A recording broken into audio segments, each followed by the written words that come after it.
Alrighty. How you doing, fight fans? EJ Boxing Live here with a stars-studded panel. Yep. Chris Caban, Boxing Beats and Rhymes, EJ Boxing Live, and we're covering the big fight this weekend. High Tech, Vasyl Lomachenko versus Jason Sosa this Saturday. It's in Washington, Washington Arena. Kind of small anyway. So we're going to get straight into it. Chris is here. Chris, how you see the fight going? And who you got winning? I think Lomo gonna beat him up for 12 rounds. I don't think he's gonna knock him out. I think he's gonna beat him up though. Yeah, we gotta have a prediction, Chris. Come on. I got Lomachenko by UD. There you go. Peace. How you see it? Lomachenko by split decision.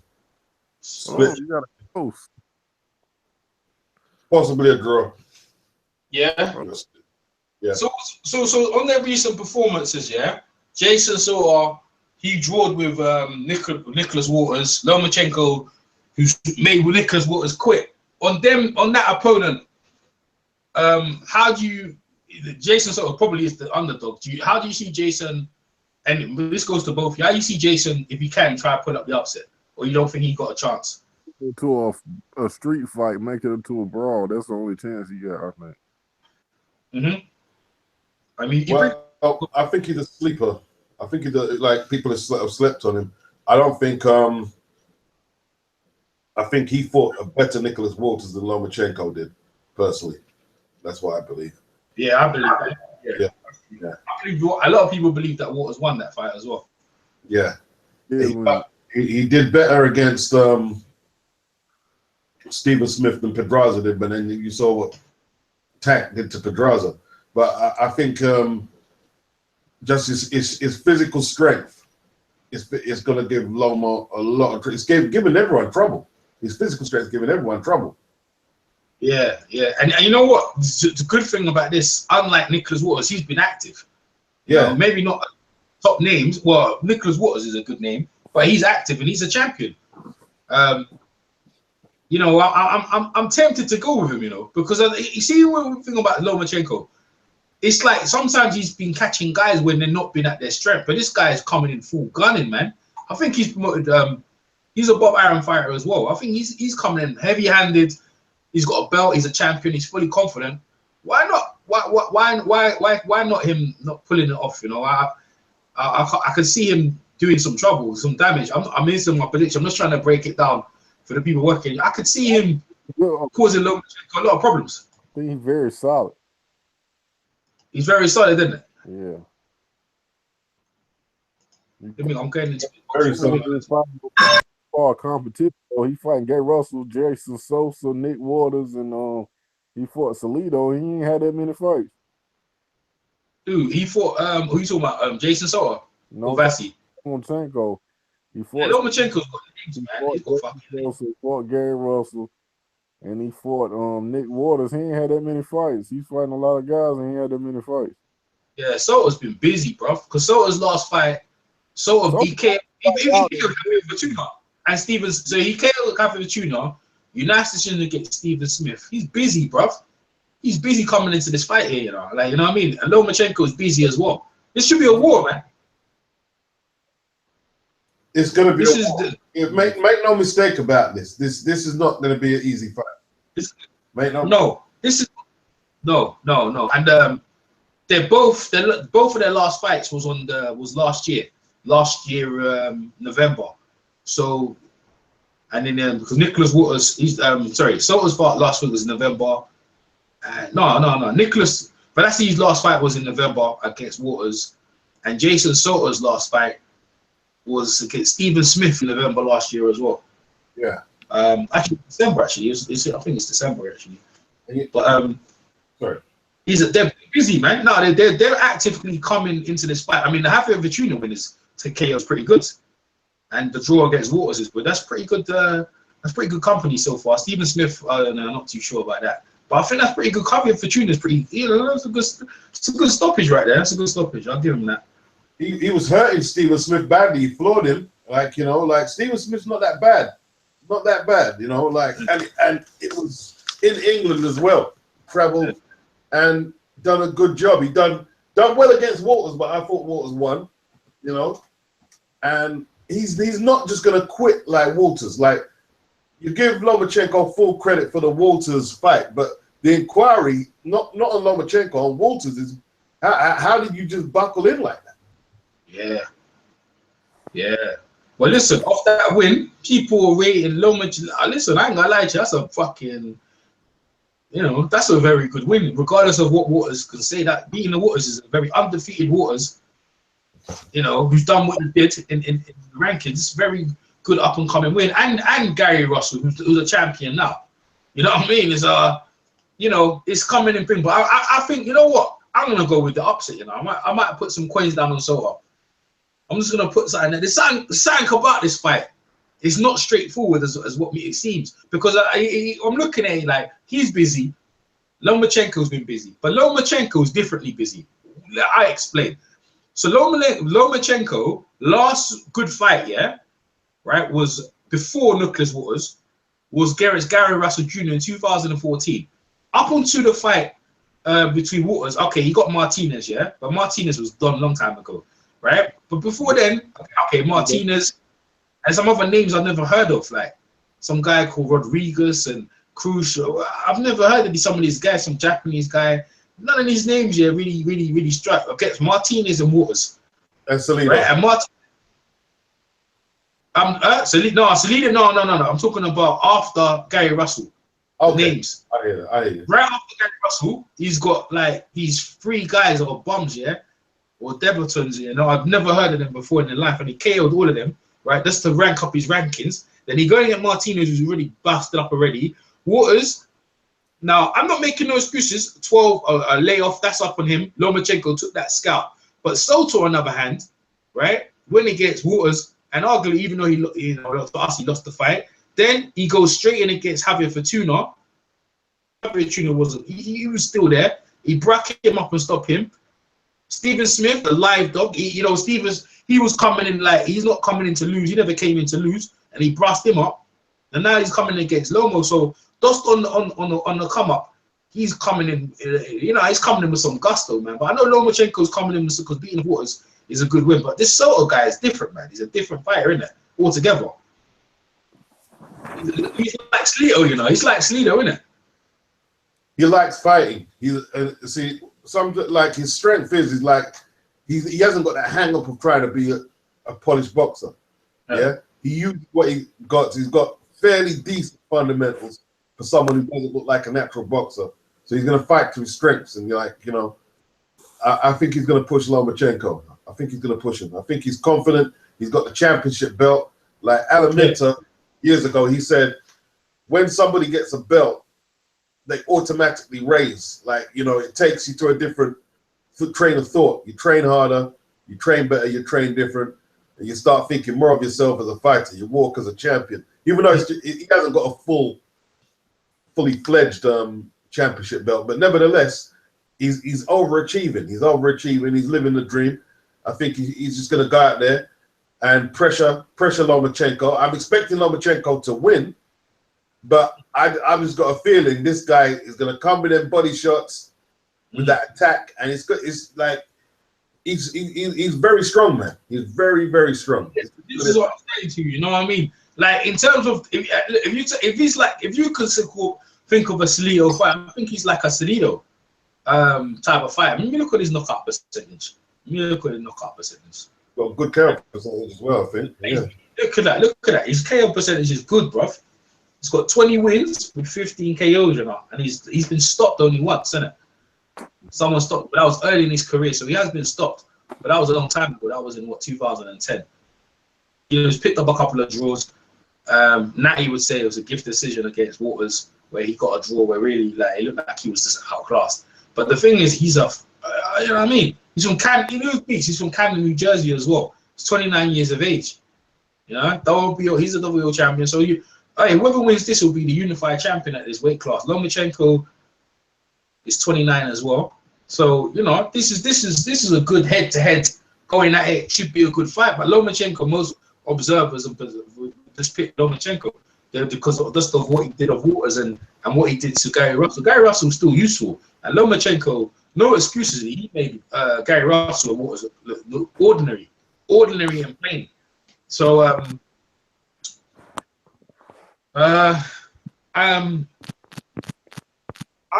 think I'll just go with Soto by decision. I don't know what gonna do. I don't know how Lomachenko is gonna deal with his strength. So that's where I'm going. I'm gonna go with Jason Soto. With an upset. You're going with an upset. Yeah, I'm going with an upset. I'm gonna go split decision. So there's no one in the chat, and this is supposed to be a hang up for the people them. So Beach has left it. Beach has done his comment. Chris has done his breakdown. But that's how it is. Let me check on the undercard real quick before we go. Man. Yo, you got Usyk. You know the Usyk fight.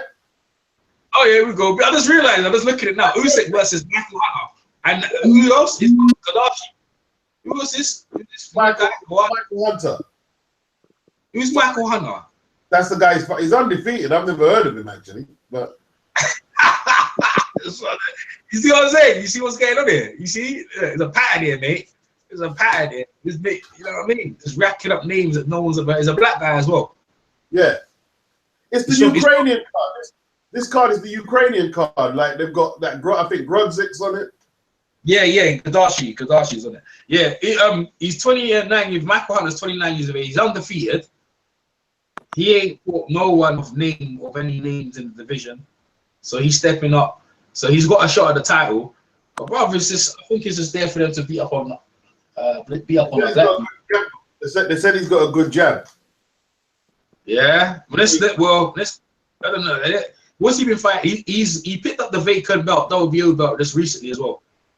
So that's against Isaiah Thomas. That might be on PBC actually. You know, let me go check. I think that was a PBC fight. I think I might have saw that. Who picked up the W? You mean Usyk? Nah, he picked up the international though. What is it? Oh, the vacant. He picked up one of the vacant WBO cruiserweight. It's one of the international belts. He picked up. Bangarang belt, the NABO. You know what I think? I think he might be a PBC dude. You know that? Yeah, they said he didn't look too good against Isaiah Thomas. Apparently, that's what they said. Yeah, I think I might have saw that fight. I think I might have saw that fight still. So Isaiah was, to be honest, right? Isaiah was 15-0. Go and look at some of the records of some of Usyk's opponents coming up. Glowacki was undefeated, fair enough, right? Rodriguez, but there was one night in a 4, 11-6, 1 11-1, 24-5. So you never know, my G. Yeah, but hey, yeah, you're right. Go ahead, Chris. What's he saying? I ain't saying anything. Okay, yeah, but you see, that's what I'm saying. Like, okay, yeah, the fight's on PVC. It's a PVC fight. I found it. Let me have a look at this. Let me have a look at this fight. I think I might have seen this one. No, that's Hunter versus Douglas. That's not him. You see this guy? Nah, Usyk's. I'm looking at this dude, man. Usyk's good. Come on, mate. Okay. You got a comment. EJ. You got a comment. It's Bin Umar. It says Sosa is gonna Fortuna Lomachenko. See, Umar's going with it. Well, I'm thinking that way as well, man. You know what I mean? You know what? Some of these guys, yeah, Lomachenko's nice, yeah. But listen, it's all about up and coming fighters like yourself. When you find a guy who's hungry the same as yourself, and there's no backlog in terms of, oh, we haven't heard he's been out for a year, injury, nothing. No. This guy's strong coming forward, bro. Now he's gonna be in you. I know Lomachenko don't like fighting people like that. He don't like fighting people like that at all. But Usyk look like he's got an easy win here, mate. I mean, I'm gonna look at this dude here. It's Michael Hunter, dude. He looks bad, man. Yeah, he's got a very good job, actually, you know. Y'all can hear me? How you doing, bro? Good, EJ. Yeah. Yo, we're talking about high-tech Lomachenko versus Jason Sosa. Who you got winning, Big Marsh? Between who? Usyk and Michael Hunter? Yeah, all right, go start with that one. Go ahead. I'll probably go with Alexander Usyk, man. Yeah? Yeah. I seen the other dude, Michael Hunter. I seen him fight before. I think I watched it in BC. I watched it PBC. Yeah, he's a PBC dude. He's a dude, man. He's got a good He's jab, a big dude. He's a big he, cruiserweight. yeah. I'm looking at him right now. He's got a good jab, man. You know what I was wanting to see? I want to see the Tiberi, bro. I can't wait for Tiberi to get his shot, man. You know what I mean? I like Jason. I like Tiberi, bro. That's my dude right there. He's nice, you know. But so you got you picked Tabiti, Andrew Tabiti, you mean? Tabiti from Mayweather team. Yeah, he needs to. Yeah. Well, is he ready to step up, that guy, amongst the cruisers? Yeah, I mean, we shall find out. He knocks out all the guys he fights. I see him in sparring, and he threw one shot on the back. He is hard, man. Yes. He's got fucking power. Yeah, them fellas be knocking fellas out, so I think it's time he step up this year. Yeah, that's what I'm saying. And the thing with cruiserweight division, this Mike Hunt, he ain't put that many fights with no real names. And all of a sudden, they gave him a shot, man. They gave him a shot, so why not Taberi, man? Like, maybe we need to put these guys on, give these guys a shot. You know what I'm saying? I'm looking at this Jason guy's got a good jab, but Usyk's the full package, isn't it? He's got movement, he's got power in both hands. But yeah, man. The thing with this Jason guy, he throws punches and he brings them back to his waist. I'm watching now against this Douglas dude, innit? Yeah, I seen him fight Isaiah Thomas. That's his last fight. That was on PBC. Yeah. All right, B-Marsh, tell us how you Lomachenko versus Sosa, Jason Sosa for the unification belt. That ain't a unification. Ain't that unification? Nah. Dude, Sosa had a regular title, first of all. Oh, go ahead. He dropped it. He dropped it because he's supposed to fight Jezreel Corrales, but he took the bigger payday to fight Lomachenko. So with that, he had to drop. He had to vacate his belt. Hold on. So Lomachenko, I'm looking at boxer. Lomachenko the WBA belt. It looks like he's dropped that. So Lomachenko and Jason are only fighting for the WBA belt. Yeah, that's all he has. He don't got no other belt. Only one belt. Lomachenko, he only got the WBO. Yeah, you're right. That he got from Rocky Martinez. Yeah. Hold on. Okay. No, but hold on. So hold on. He sort of won the vacant belt. No, we ain't enemies. You said what? Against Stephen Smith. Who's that? Lomachenko? Oh, no, Stephen. Oh, okay, so dropped the belt. He won the WBO belt against Stephen Smith. Yes. No. Was defending his regular WBA title. It's the regular WBA. Okay, yeah. So he just left that belt. Got that belt when he knocked out Javier Fortuna in China. Okay, so now he's just going for Lomachenko's WBO belt. Okay, that's that's the only belt on the line. I think Lomachenko, man, he just too quick for him, man. The footwork is gonna be the big difference, man. He's gonna be far, he's gonna be much quicker with his footwork and just, I see the man, following him. What's his name? Jason Sosa, trying to track him down, but I see him eating a lot of punches, man. And the Mac Lomachenko just gonna be countering him and moving laterally with his because this guy could punch hard. He's a serious puncher, and it don't matter what round, he could still catch you because he knocked out Javier Fortuna in the late rounds. In the fight, he was down on the cards. Yeah, that's what I'm saying. Then you got to break it down, bro. That's what I'm saying. You must tell the people. So I'm saying. But if them fellas can't get the Lomachenko, catch him clean, man, he's probably going to lose, probably by a wide margin. I don't see Lomachenko stopping him or knocking him out. But he probably win a unanimous decision. Be a few good rounds from Sosa, but he ain't winning more than 4 rounds, 3 rounds or so. That's pretty wise assessment right there. That's pretty wise assessment. If he can't knock Lomachenko, he gonna lose wide on the scorecards, bro. 7-5 Lomachenko. 7-5. Yeah, I think that's a good. Hey, so that Godachi guy, whatever, he's facing against this guy called Gonzalez. Miowskis. Or Yeah, yeah. He's a Cuban. Yeah. Cuban.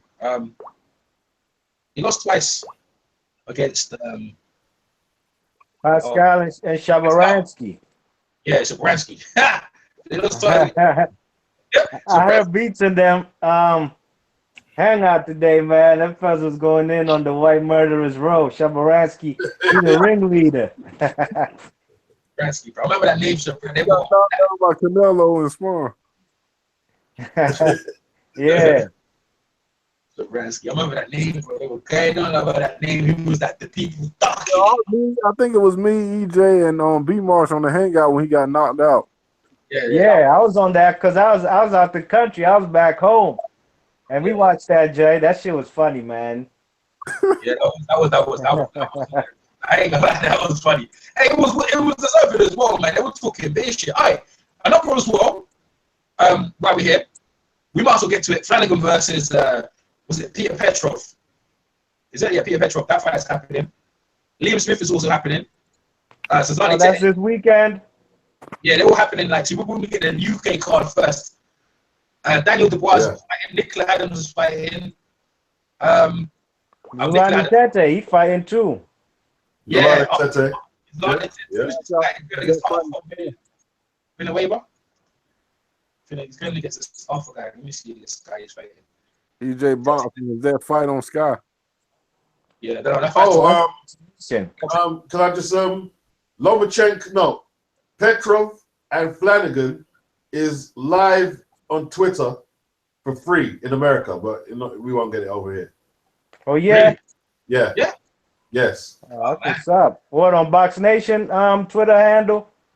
On Box Nation, yeah. I am. Yeah. That's what's up. That's what that means. But BT, you got BT Sports Beats? No. I have got it, but I haven't activated it. Okay. I've got it on my package, on my TiVo, but I haven't activated it. This guy who Lonnie Tedes's facing is a guy from the Philippines. So if I activate BT, you get Box Nation, innit?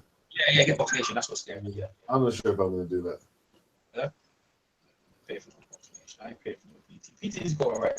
I'm just gonna keep doing what I'm doing, man. I mean, keep trying. You know what? You know what's funny here? I couldn't see none of the PVC for the first time. Like I tried my links, none of my links worked. All my mob draw wasn't working. I was frustrated to high heaven on Tuesday because I wanted to see the fights in it live on Tuesday, and there was nothing going on. I was so frustrated, bro. I was annoyed, but hey, it happens. So, hey, some good fights. Vasyl Lomachenko, he looks like he should win his fight. And so should Nicola Adams. So let's talk about Peter Petrov and the Flanigan. Anyone got Peter Petrov pulling the upset? Sorry. Yeah, I think it's going to be a contentious decision. But Flanigan's going to be the benefactor of some home cooking. That's what I believe. Yeah, that could be the case, man. That could be the case. It's Peter Petrov. He's a vet. Coming in. He lost against Dejan Zakafish. He lost against him. He lost against Marcus Madonna. Yeah, I seen that fight versus Madonna. I ain't seen him since. Madonna KO'd him, bro. Yeah.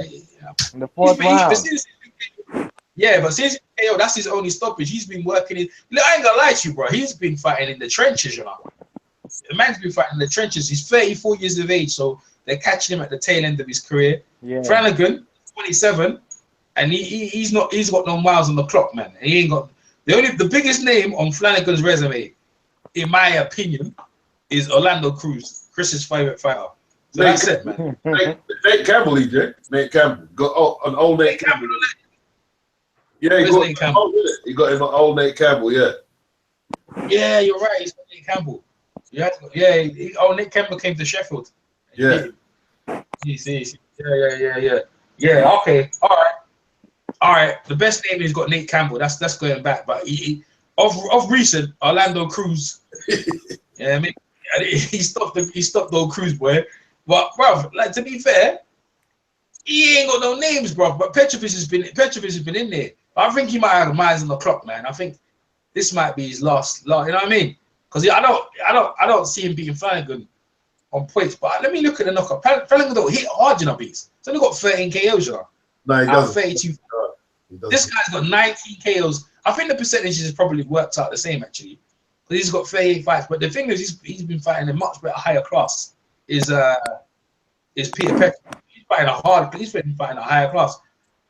He's originally from Spain, isn't it? He was born in Russia, so he fights out of Spain. Interesting. Who, Petrov? Yeah. He's born in Russia, but he fights out of Spain. Yeah. It's interesting. But he's all European. That's European anyway. It's all European, isn't it? Petrov beating Flanigan. Huh? I got Petrov beating Flanigan.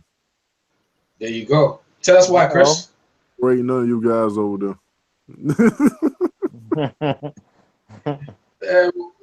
You know what? Petrov can give him some trouble. He'll probably give him some trouble.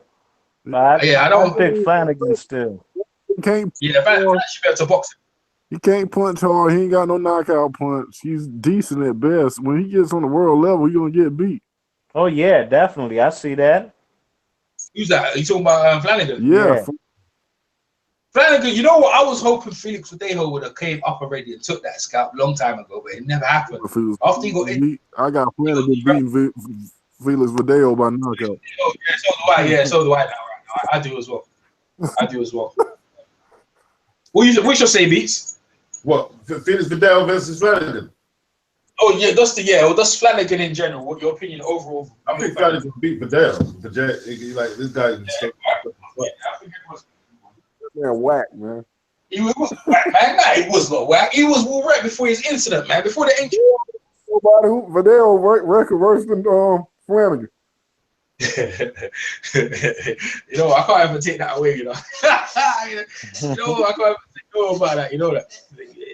I was hoping he would have fought bigger names long time ago, but for some reason, it just hasn't happened, boy. Hey, you know what? He's wild because he sucks. I don't think he sucks, man. That's a bit harsh there, bro. He got about 20 fights and he ain't fighting nobody good yet. Yeah, I ain't impressed. No? Not with Verdejo, no. Nobody in Puerto Rico is impressed by Verdejo. He remind me of a dude from out here, DC. What's his name? What's that welterweight's name? He got like 30 fights, ain't never fought nobody. Dusty Harrison Hernandez. Okay. Yeah. Yeah, them fellas been on the scene for a minute, but they don't want to step him up. Fought somebody in the top 10 by now. Top 15, at least. He never has. He fought Mike Dallas, and I thought he lost that fight. Well, you guys are making a good point, man. You know what I mean? You shut down EJ's case anyway. You know what I mean? You shut me down on that one, so I can't even say anything. Yeah, well, all right. Someone's on their phone. All right, anything else you guys want to add? Oh, all right, Umar's in the chat. Let's see, Petrov is gonna beat the brakes off him. That gay basher. Umar's deep, man. I don't respect no man that suggests beating a thong-wearing homo. Umar's deep, bro. Umar's deep. Man, that ain't Flanagan's problem. The man, Cruz, he's a fighter. You know what I'm saying? So Flynn, I got Petrov beating that boy down. Yeah. Top damn fighters. They need to start fighting people. They be having a card with bullshit on it. Oh yeah, Box Nation joints be crucial. 5 hours, man. Only one good fight. Hey, listen. Me and Beats will have to say they've actually stepped up now. Oh yeah. Yeah, they've actually stepped up now. You know what I mean? What about my guy, the Yardy? Yeah, he's gonna be fighting tomorrow, Anthony Yardy. No, it's not on that card there. He's fighting in Leicester. On a card in Leicester. Hey, soon, right? Good. What's that? Anthony Yard gonna be good. Yeah. He looks like a cruiserweight. He don't even look like no light heavyweight though. Yeah, it depends, man. So he ain't fought no one, man. He ain't fought no one yet. He hasn't, yeah. He hasn't, and he ain't got a strong amateur background. He's fighting against the guy who beat Jordan Joseph, Don Charles. Okay. He's trying to get Hobbs, Mark, thingy Hobbs. Well, how many fights do Anthony Yarde got, Beats? How many fights does he have? Yeah. I'm not sure. Maybe about 9 or 10. How many fights Felix Verdejo got? Not too sure. He's fighting Anthony. I can't believe you're glad, Chris. He's Puerto Rican like yourself, man. I can't. I don't care. You know, I don't care for my brother. If he whack, you whack. Chris is deep, bro. Chris is deep, man. Well, no. Anthony, Yeah. he has 9 fights, 8 KOs. Yeah. 9 fights, 8 KOs. Early days. Chris Hobbs. Oh, that's the guy who beat Jordan, huh? Yeah. And they're throwing him in against thing. I'm getting Chris Hobbs is gonna get outed in, blatantly outed in a couple of. He's gonna get outed, bro. Trust me. So I think. Okay. Well, he's gonna get outed. Trust me. I don't see him. No, can't see it. well, he hasn't got. He doesn't on paper. He doesn't have the power to trouble Yarde. But he's 1-6 and only lost 1 though. So yeah, he'll be in there pitching, man. He'll be in there pitching.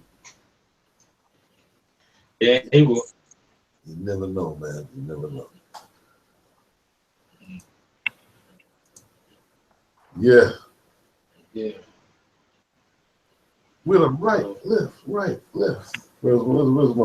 my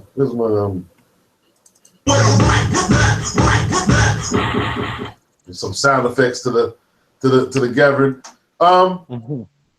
Golovkin says he's injured, isn't it? Is that what he says? Yeah. Was he docking Billy Joe? Injured since when? From that fight with Jacobs? Yeah, He's injured?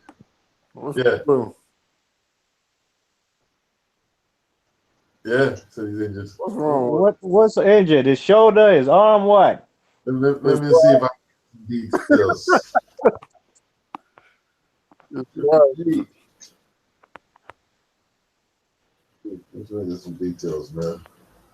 Triple G injured. Yeah, one sec. I'm just unboxing forum. Frank Warren says that apparently Golovkin is injured and that this is the reason for the hold-up in signing the contract to fight Saunders. Is this a stalling tactic by Team Golovkin to buy time to see how negotiations with Canelo progress, or did Triple G really hurt himself in the Jacobs fight? Could this explain Triple G's somewhat subdued performance in the Jacob fight, or did this injury occur after the fight? Does anyone know the nature of the apparent injury? I do. Chris is gonna throw us some bullshit. Tom Loeffler couldn't find no more damn bums from the homeless shelter for him to knock out early. Oh. Chris, I know Chris get a card. Tom Loeffler, bro. Tom Loeffler. Hey, that man about to be ready leaving the game. As soon as they all of a sudden they made their name, they're about to leave the game. They had all these European fighters in, and they're all going to get exposed. You know what I mean? There's only so far you can take the piss with America before America turns up. You know what I mean? Yeah. Look at me, he's like, yeah, we go get. It's true. Triple G first step-up fight, he arguably lost that fight. America, that tells a lot. Americans are still the most dominant people on the planet. Until someone tells me different, I understand about the belts and all that, but the moment they face proper challenges, every one of them gonna come up short. All of them. Everyone. America's still the most successful pro country. Yeah. Pro boxing. Yeah.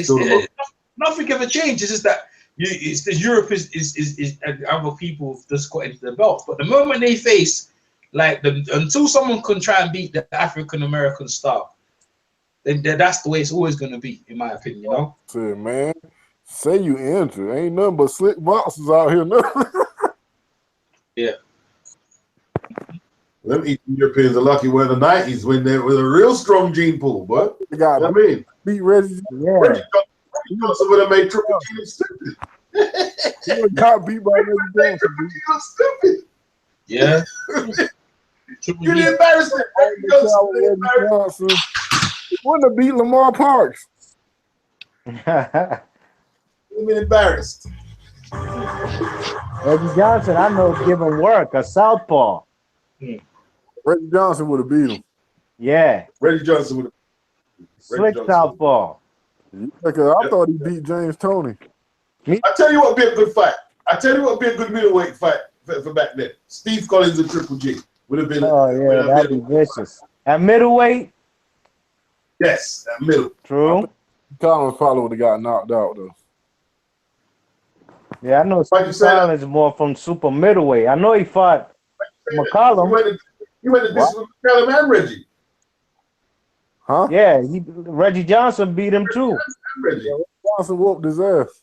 Yeah, and McCollum. That's Reggie Johnson, bro. Yeah. That's Reggie Johnson. Yeah, Reggie Johnson. Mhm. You know what I mean? Him and Triple G will be life and death. I'm telling you. Yeah. Reggie Johnson ain't no joke, man. I see him give Tony a whole heap of trouble. Yeah. Yeah, Nah, I see him give Tony trouble, man. In fact, I think he actually won that fight. Bro. Tony Reggie Johnson. Reggie Johnson fought somebody. Only Against somebody. person who really whooped He him. beat the hell out of Lamar Parks too. No, the only person who really whooped Reggie was Roy. Roy fucking Yeah. whooped Yeah. That was that was an older Reggie too. that was at light heavyweight. That wasn't his best division. Yeah, light heavyweight. Yeah, I'm gonna go back to he had a belt though, right? Yeah, but he That was a unification. wasn't all that. I think he had the IBF. It didn't matter when he did it. It didn't matter when he fought him. Roy would have done the same thing. It didn't matter when he fought him. That's the bottom line. It didn't matter about that. Roy would have done the same thing. Yeah. Mhm. I tell you what, yeah. I was listening to Jim Lapley and the commentary of Roy Jones when Montel Griffiths fought James Toney, fought Roy Jones, yeah, in the rematch, and Montel was saying they didn't get me warm up, and like they didn't let me warm up and they didn't let me do that, and then Jim Lapley's rebuttal to that is like, well, boy, you had 6 months to prepare for the fight. How come you weren't warmed up and ready? You should have been ready. It goes back to Beats told me a long time ago when me and Beats first told me, there's no excuses. No. You can have excuses, but when you get in there, that's your fault. It's like if you're 50 years old and you've got a name like Mike Tyson, he goes in EJ, and I go in there and beat Mike Tyson, you shouldn't have been in there. Like that, there's no excuses. That's it. You should be in there. If you're in there, I'm gonna take your scout and we're gonna keep this moving. Yeah. So And here's the bottom line is, EJ, yeah? Is it if he's saying they hurried him, right? They've got all them people in the stadium. HP is broadcasting already. If his management said, no, we're going to come out when we're ready, what would they do? Would they stop the fight? No, they would have to wait for it. look, yeah, you're supposed to be the champion. That's why he knew, yeah, right, at that point. Yeah. When he got hit, that's what it looked like. When he got hit, he thought, okay, he took a knee, he got hit. And he realized, you know what, I might as well just lay down. I might as well just lay down, you get me, and try and get the belt that way. Because, bro, he just looking at excuses. Because Roy was so fired up in that rematch. Roy just wanted to kill him, bro. Yeah. He was ready for the first fight. How he wasn't ready for the second fight, and he's the champ. But Roy, he was losing the rounds, so he was bruising up Roy Jones. But Roy came back. Before Roy hit him on the fin, Roy was brucking him up, man. Them left hooks were wickedly, bro. Because he felt he worked out what to do. It was George Foreman commentating on that one, but he was like, So but going back, no excuses in it. That no one wants to hear no excuses when you're getting it. No one wants to hear nothing, bro. Like when it's your time to get, you know what I'm saying?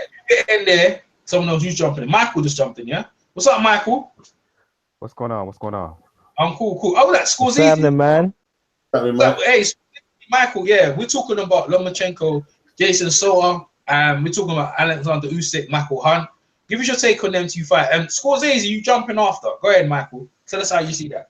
I will start with the Usyk bout first. I'm a little bit concerned here for Usyk, given the changes in his corner, the stuff swirling surrounding him and people and the folks handling him now.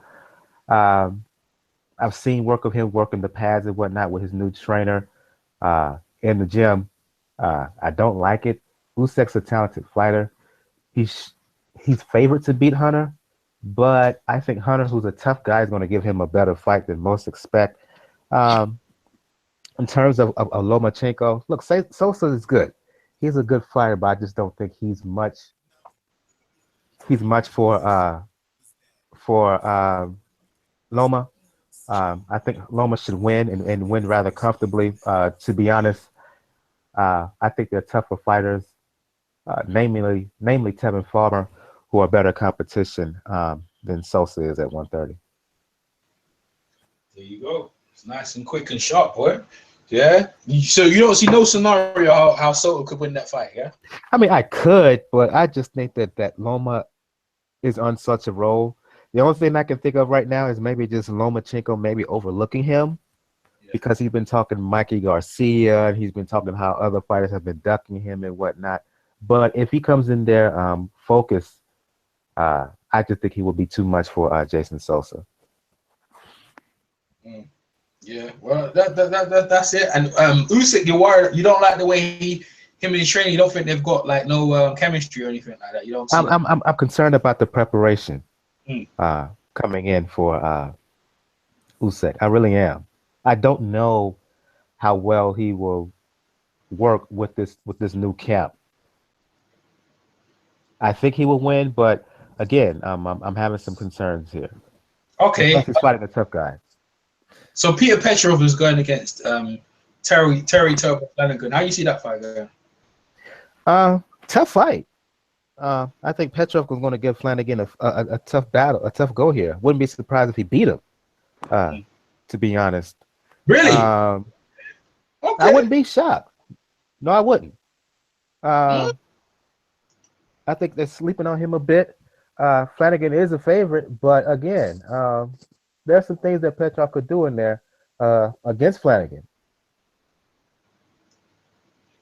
Speak on it.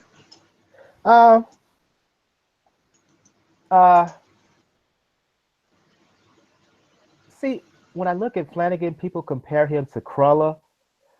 The problem is that he hasn't fought the competition that Crawler has. I just don't know how good Flanigan is based off his last couple of performances. Because of that, and because of what I've seen on tapes of Petrov, there's still some skepticism in my eye when I see Flanigan fight. He's a good fighter, good looking in the ring, but again, you just don't know how good he is based on who he's fought. And Petrov could come up and surprise. Yeah, you see, it's always about that. I mean, the only thing with Petrov is 34 years old, Flanagan is 27, but definitely what you're talking about there is the strength of opponents, you know, and it always does matter, the strength of resume. As you've seen in the NCAA championship, strength of resume, they've been facing top teams all season long. So, you know what I'm saying? And Petrov has been in the fire, man. Marcos Madonna, names and stuff like that. And Flanagan hasn't reached that. So, arguably, this could be Flanagan's toughest fight, you know, of his career. So, yeah, I could see that one. Solane Tete's facing the fighting as well. What's your take on that one? I just think Tete is just, he's on such a roll. It's just a matter of time before you've heard me talk about Solane Tete before. He's arguably the best in the world at 118. Him, Yamanaka, and Luis Neri. I've always said in the past that if Chocolatito ever gets in the ring with this dude, Tete's going to beat him and possibly knock him out. I just think Tete, with his size, with his skill set, power in both hands, he's going to be too much for this guy. And he will be too much for the WBO champion whenever he gets the opportunity to fight him. I just think he's that good. There you go. That's it, man. Yeah. Anyone else want to jump in and say anything on what Michael said? Well, Tete kind of ducked Rigondeaux, didn't he? Mm-hmm. Oh, He did. He did? Yeah. He said he's too small. Yeah. No, is that what he still got excuses? That's terrible. That's what he said. That's terrible, man. That's terrible. That's what people. And he's a knockout artist, you know what I mean? That was kind of shocking he say that. Oh, that's terrible. That's bad, man. That's bad. Tete looks like. I mean, people need to step. Well, are we in this era of boxers where people just don't want to fight each other no more? Is that what we think? Yeah. Yeah, That's he's definitely got the frame to move up to super bantam. Mm-hmm. You know, so I was a bit shocked on that. I was a bit shocked.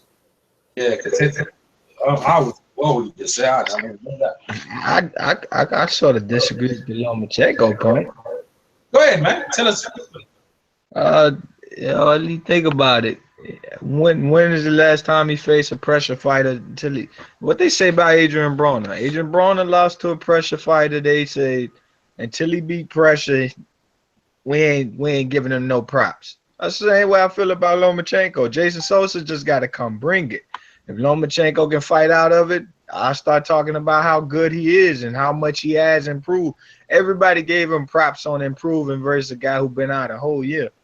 A guy that really had 2 months to train and no fights in the year. That's what I said. That's just how I see it. That's This what I was dude ain't saying. improved nothing yet.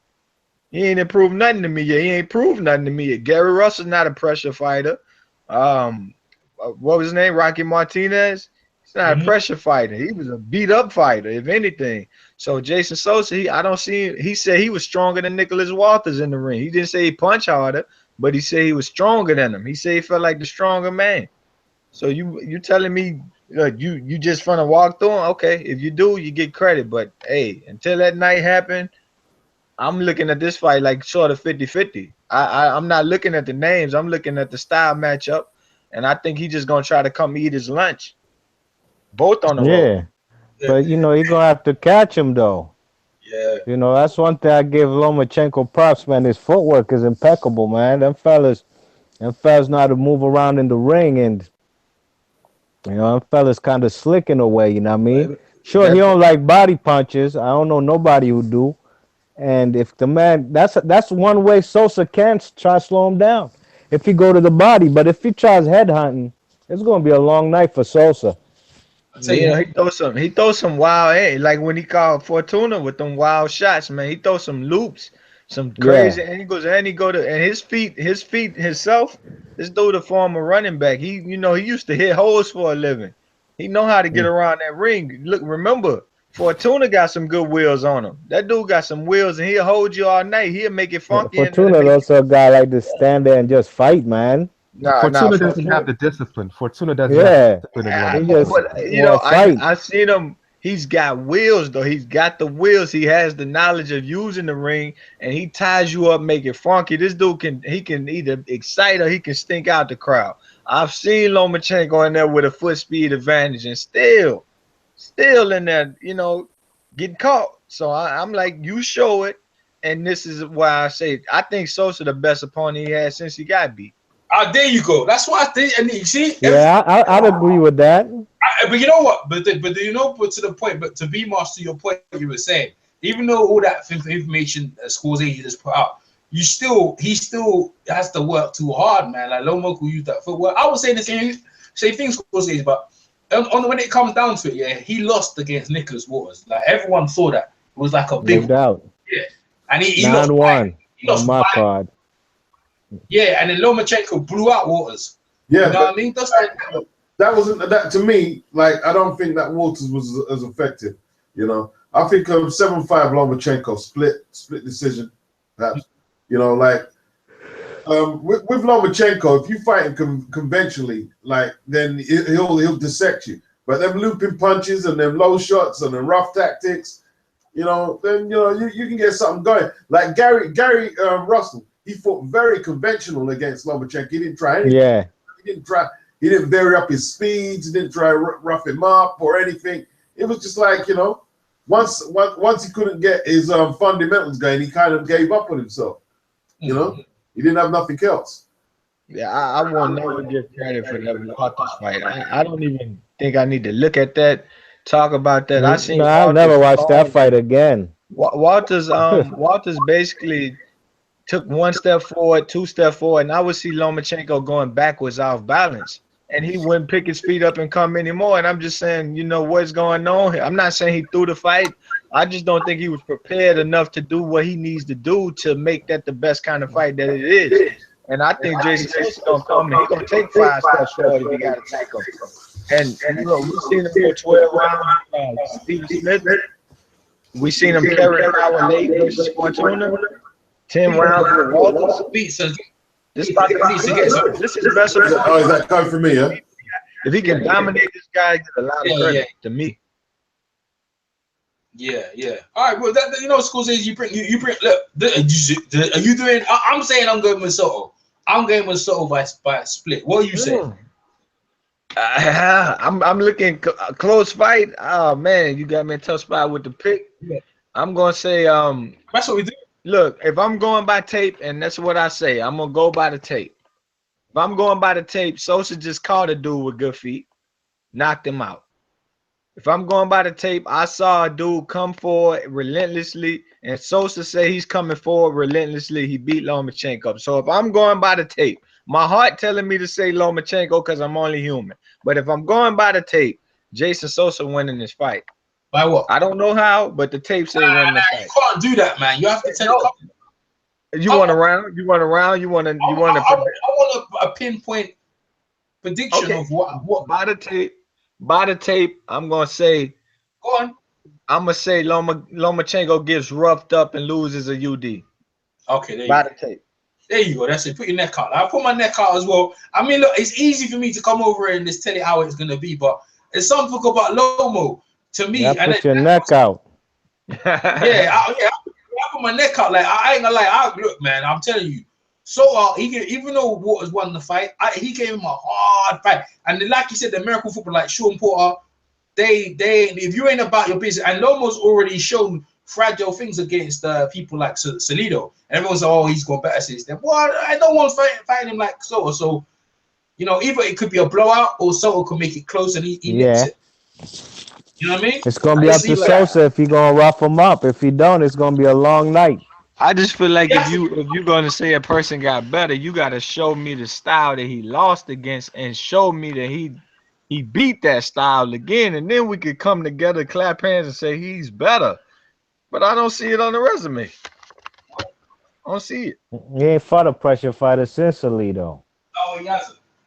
No, he hasn't. Y'all remember Sosa ever being dirty? Like, well, I can't remember any time during the Fortuna fight where he would go below the belt.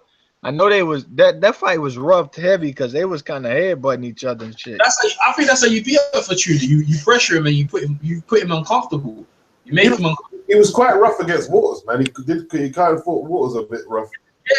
Yeah. Waters likes it though, but you see them. I don't think Lomo definitely doesn't like being roughed up, man. Yeah, he don't like that joint right there. You know what I mean? He gonna move.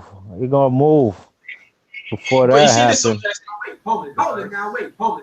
Yo, what about is it Grodzik? He's fighting the monster. Yeah, he's fighting Uniaski Gonzalez. Who's that? That's the best fight on that card on the real. Yeah,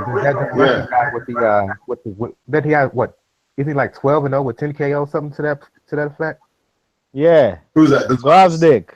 Yeah, Grodzik. I'll tell you the rest now. He's 18 victories, 14 KOs. Oh, I'm thinking of somebody else. My apologies. Mistaken. He's got Grodzik got 18 fights in him.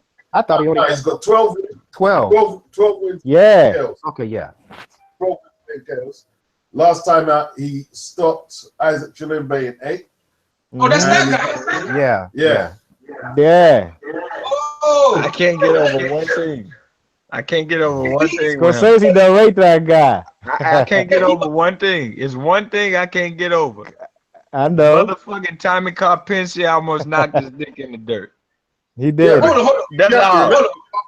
Carpinci actually outplayed Chad Dawson just before from Forest. Sure, he did. Yeah. But when Carpinci had 7 days notice, this is the funny part. 7 days notice on Vazdik. Got in the ring on HBO and damn near flattened though. So I'm just that was HBO PBC. That was HBO. Grodzik and Yeah, oh, HBO. This question, guys. Oh, he said they got this is a UK card, bro. And that boy can that Uneski, he coming to fight. That's all. Look, Yeah. Oh, I see what's getting. So they're whipping on the black people out here. Is that what it is? It's a hey, on the real, like I said, it's here in my area, but man, they taxing for them tickets, man, like 168. You know what I mean? To sit up in the heavens for all Ukrainian card. You know what I mean? Ain't even no Americans on that. Exactly. Listen, the Ukrainians are setting up shop. This is what I was saying yesterday. When they start setting up shop and establish themselves, let's see if all them Americans keep supporting them. You what? True indeed. I ain't going. I'm not going. I got my Gary Russell tickets because Gary Russell from the area. I'm gonna support a guy who grew up out here before I go to an all Ukrainian card. You know what I mean? I'm gonna go see Gary Russell. I thought about Lomachenko, but not for that price, man. I'd love to see him live too. I would love to see that card, but I can't face 168, man. Sorry. Yeah, I hope that 75 fight is the first fight on the card, though. That Vasyl Gonzalez, man. I think you might see an upset in that piece. Yeah, that's the best fight on the card to me. You know, that's gonna be pressure versus cat. That's gonna be pressure versus mouse right there. I mean, yeah, cat versus I mouse. don't know. I don't know, man. He gonna have to be a clean puncher to make Uneski respect him. Uneski ain't gonna just take something and be like, okay, I'm done fighting. You don't have to punch clean. Gonna have to hit him legit. I seen him knock somebody the hell out the other day. I was watching his highlights again. Not Uneski, but Vasyl. He had like a knockout of the year candidate last year. I can't remember who he was fighting. But he gonna have to land something. Oh, I know what you're talking about. It's gonna have to have magnitude on it, or he gonna be in a fucking fight, you know. Show what he made of. Well, I tell you what, man, Unieski's got 2 KOs since the Shabransky loss. So he hasn't just sat on his ass. The KOs. You know what? 2 first-round KOs. You know what, Marsh? It's not about going down there and getting egged in the face by the Ukrainian fans, man. No, that's not about it, bro. You know what I mean? The Ukrainian fans are gonna throw stuff at you anyways. What's really gonna get for? Yeah, you know, it's just the fact that they you know. They're asking for too much. Like Lomachenko's a big superstar, and he's really not, man. You know, I seen Adrian Broner last year on April 1st for $33. That's a big difference. You know what I mean? They got and that the DC Armory was packed that night. You know, saw Robert Easter knock out Mendes on the same night. I seen Javante Davis on the same night for $33, man. So you know, I just couldn't face that. My tickets for Gary Russell in the same arena is 80 something bucks. That's more than double. It's Bob Arum. You know, it's different promoters. Like it's K2 Promotions, it's Top Rank Promotions. Vasyl is Top Rank. What boy is K2? Usyk K2. Loma Top Rank. So you know that probably got something to do with it. They got to split that pony up. So yeah, that's why they taxing, man. But I just watch it on TV. Fuck it. Try to take your money, be Marsh. Try to take your money. I can't phase that. Nah, I don't blame you. They weigh in the day. They weigh in the day, or is the tomorrow? They fight Saturday or Friday? They fight on Saturday, so Friday the weigh in. Shit, man. Hoping that shit was tomorrow. Yeah, I'm looking forward to it, man. It should be good, man. It should be good. Oh, it's gonna be a good card. It's gonna be a good card, but we shall see, man. I like that Unieski's Gonzalez fight with Gravsdick. See what Gravsdick is about. That's a nice clash of styles right there. Man, I think this beats is right, you know. I think this is the first Ukrainian card. And I think if they win, they're going to be more of this, boy. Yeah. Yes, indeed. They ain't planning no one off. I'll tell you that now. Not one, right. There's going to be more in the making. You know what? You know who's going to come during them? They're going to put Kovalev on that card next time as well. Fuck that. Yeah, Kovalev gonna need a card after he take that second loss. He gonna need a regular HBO show. Let's talk about it. He taking that L, man. He ain't gonna adjust. He gonna get that L, bruh. He gonna need an HBO after dark. He gonna have to fight for an underling title or something, bro. He finna get beat for a second time. He gonna have a 2 in his L column. That's gonna be ugly. You supposed to be a monster with two L's. Can't do that. It can be done, but shit, you supposed to be a monster. I'm telling you, 2 L's are coming. It's gonna be worse than the first time. To me, go ahead.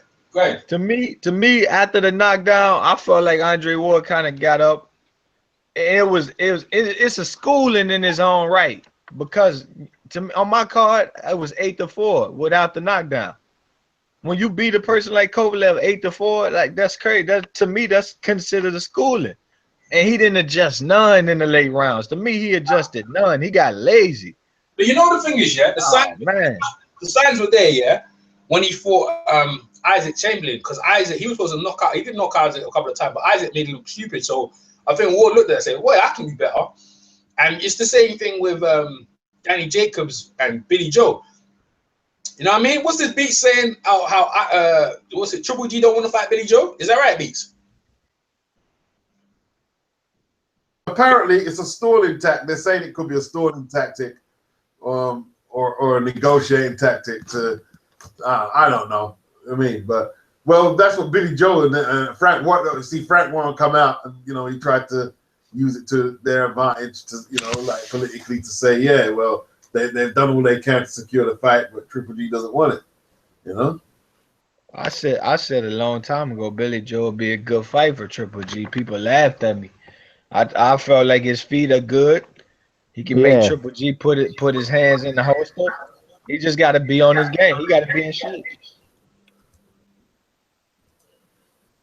Good fight. Yeah, but he's not in shape, though. That's the whole point. Is he gonna get in enough shape? Because you got to remember, man. Like, it's okay being able to box, but if you're not in top shape and my guy lands a couple of their body shots and you meant, yeah, I mean, no doubt. That's gonna be up to him. He gets it right. It's a fight. I'm not like dying to see the fight, but he's just like, hey, they're gonna do something. Might as well take that. He has to get back in the same shape where he fought Andy Lee. Then he might have a little bit of a chance. If he can get in that type of shape. If not, he's gonna get knocked out. Silly. hey, let's talk about Ward and the rematch. Anyone see Sergey Kovalev? Peace up. I'm getting feedback on your end, yeah. So yeah, anyone see that Kovalev can win this fight convincingly? Like, I think Kovalev needs to start fast and put Ward out early, because I think if Ward warms up, it's gonna be bad, boy. If anything, Ward could probably stop him if he wants to. Anyone see any difference result if they had Kovalev winning anyway? You said something. You said stop him. You said Ward can stop him. You made it. You made me think for a second. Ward blooded up his nose. At the end of the fight, Ward blooded up his nose. The fight was ended. Ward had his nose bleeding and shit, man. I don't see stoppage, but I can see Ward defeating him by a wider margin this time. Yeah, I think Ward gonna win the rematch. Kovalev gonna be crying during the fight. Kovalev gonna be crying. He don't look. Kovalev problem is he watched these fucking channels out here and he was doing exactly the shit they was telling him to do. And I'm gonna say he gonna do this shit in the next fight. He's gonna cry like they crying in their video. He doing this, make him do this, and the whole time Andre Ward just gonna be landing cleaner and cleaner, hurting him. Not just so EJ right. You get to if Ward start working the body in the third round the way he was in the late rounds, you never know what can happen. I mean, I think it's a 30% chance the stoppage happen, but if you start working the body in the third round, maybe Kovalev in the 8th round, like, fuck, I'm not just losing technique, I'm losing mileage altogether, and I'm about to go. So I think Ward should start faster. Ward should start faster. Let him know I would take your power. Your power will be gone. Not during the 6th round, because he took more right hands about the 6th round. You like, damn, he not even feeling those no more. It's like they not there no more. if he take this power by the third round, EJ might be right. He might just smell blood and say, I don't like your ass. I want to keep hitting you. So that's how I see it. Damn. I don't know if he can stop Kovalev. He could win wide. I could see Kovalev capitulated. You seen him in that fight. He was looking for help from the refs all the time. You know what I mean? Because, you know, he wasn't down to get down on the nitty gritty. You know what I'm saying? He don't like that inside game. And Ward is excellent at that. You know what I mean? So I seen Kovalev, same way you say, he going to be crying to the refs, asking for help. You know what I mean? I could see that. He might quit, bro. Yeah, I could see that too. But I don't know about knockout. Because I don't know who Ward can knock out right now. I mean, bro, Ward put it, bro. Ward make Chad Dawson if he puts it on him, because you know Ward, yeah, in a rematch, he's probably more dangerous, man. Like yeah, definitely. He's definitely gonna learn from his mistakes. I believe that. Kovalev got every reason to quit. It's like nobody's gonna. I'm Russian, y'all American. I don't fucking have to stay here and hear about it from y'all. You know what I'm saying? I could just say, y'all would back me up and say I quit because Ward was here. But bro, EJ, you just made me think when you said stop. I'm gonna fuck around and say I'm gonna bet that Kovalev gonna fucking quit, bro. Because at the end of the day, he got every reason to say, I just don't fuck him. I don't need him. I beat him the first time. Y'all say I beat him. Yeah, he in here cheating. He ain't trying to fight. The referee doing this and that. Fuck him. I can see that easily happen. Yeah. Kovalev, like B-Mar said, man, he gonna be fucking bitching. Watch, man. Yeah, he was doing that in the second half of that fight. And I ain't watched that fight since last year. I watched it numerous times last year. I ain't watched it since, but I vividly remember that. Them body shots at the end of the 12th round, though. At the end of the 12 Ward, it was just like, come here, bitch. Bam, bam, bam. And Kovalev just walked to the corner like, fuck, bro. Like, what did I wake up in this dude? Why ain't I here? Why my mindset ain't here? EJ, bro, you brought a good point. War by stoppages, it don't seem likely, but there's plenty of ways to get a fight stopped. Where's the fight? Where are they fighting? They fighting back in Vegas. Mandalay Bay. Oh man, I went to be Oakland. If it was Oakland, it would definitely be a stoppage. It was gonna be Oakland. Was it T-Mobile the first time they changed venues? They keep city change venue. Yeah. T-Mobile Arenas. It's gonna be an interesting fight for a few reasons, man. Like Kovalev, he's gonna have to make some adjustments. Definitely gonna have to make some adjustments. I don't know. I think he's too old to do it now. I think he's just used to hitting people and they go down and just comply to what he wants to do. I think Ward, if he can get to the body earlier, and like I think it's in Ward's favor. I don't know who I'm going for right now. I think it's in Ward's favor because he knows what he has to do to be effective now, and he can execute it earlier. I don't think that John David the reason why Kovalev is not listening to John David Jackson is because can't teach him anymore. No. You know, with certain fighters, the learning curve stops. They can't learn no more. You know, all Kovalev can do is try and bang people over. That's all he can do. And I think he got to do more. I think he's just hard-headed. Maybe, but some fighters, man, they might be able to learn some more, but they're stuck in their ways. They're used to the glowing headlines. I'm a great puncher, and they buy into it themselves. A lot of fighters buy into what they think the perception of them is, and I think Kovalev is one of them guys. That's why he's saying, "Oh, I'm gonna end your career," and think I'm the crasher, because like Ward was saying, he sells fear. He sells fear. I tell you what, man, I don't care who it is. I don't care how bad anybody is. If he can't sell you that fear, it changes. I'm not saying he can't go fuck you up still, but anyone who can't sell you fear has to look at you differently. That's a sign of a bully. That's right. Yes. Anyone who can't sell you fear has to look at you differently. If they can't sell you fear, it changes. And that's what Ward's saying. You know what I mean? Like, if you're fighting a big puncher, you can't let him sell you the fear. You can't. Let me ask you Ward not get question at all this fight. Let me ask you a question, Beats. Do you think if he could get away with it.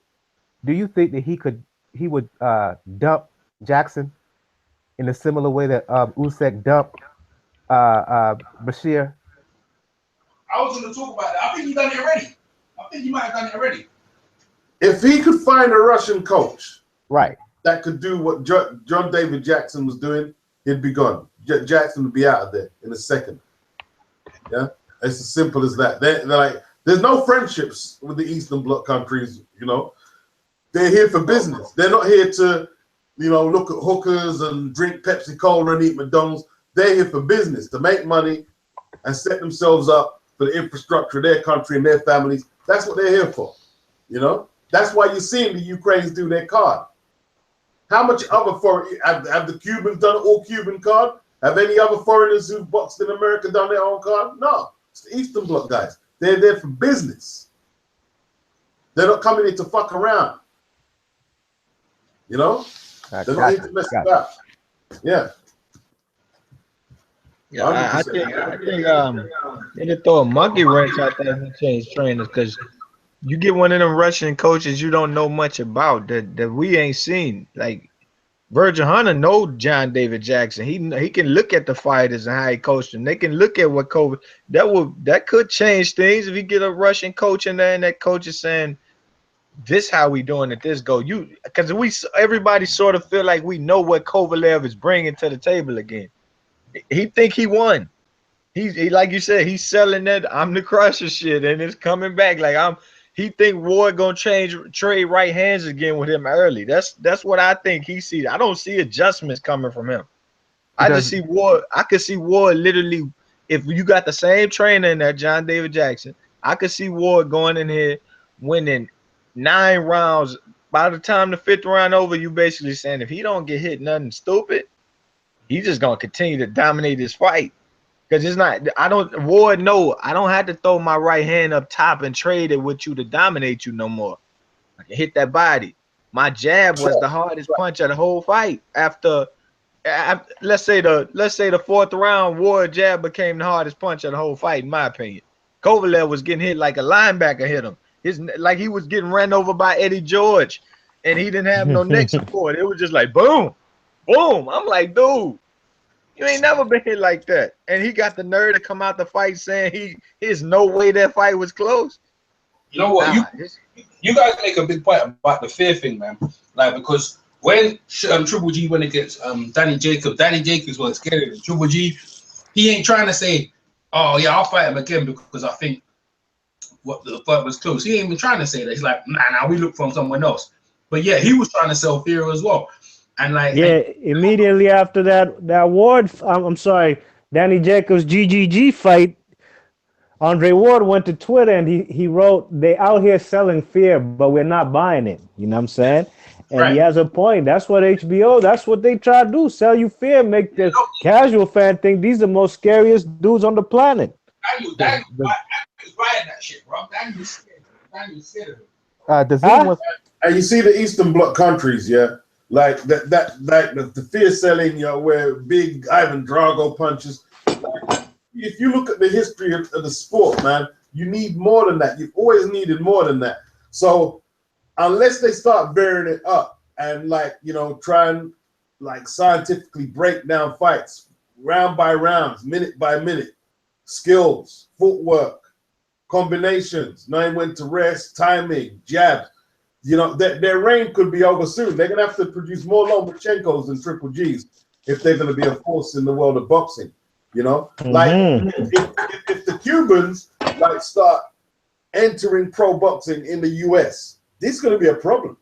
Yeah, it's going to be because you're not going to be able to. We can just try and sell you fear. No, you know they're coming to box all the time, right? And if you ain't 100% on the game, you're gonna lose. Yeah, they're gonna be whooping your ass, send you back. Does anyone find it odd that this fight is happening relatively quick? What I mean by it is, usually in a contemporary time, this is a big time bout, super fight, right? Yeah. Usually in this case, you give it 3-4 months in between announcement and the actual fight. You get the announcement, you go on the press tour, blah, blah, blah, blah, blah. This fight was announced this week, a little over 2 months, maybe 7 weeks before the fight.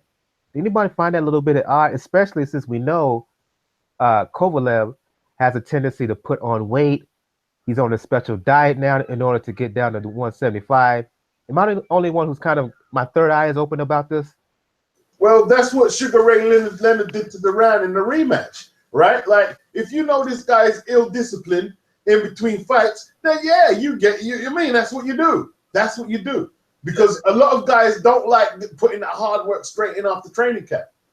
So yeah, put the pressure on him. Put the pressure on him. You got a good point there. You got a good point. You got a good point. I think that might be on the Wars cap because they know he blows up, so they want to get him now. Why not? Why not wait? Why are we waiting for? Let's take him now. While we're fresh.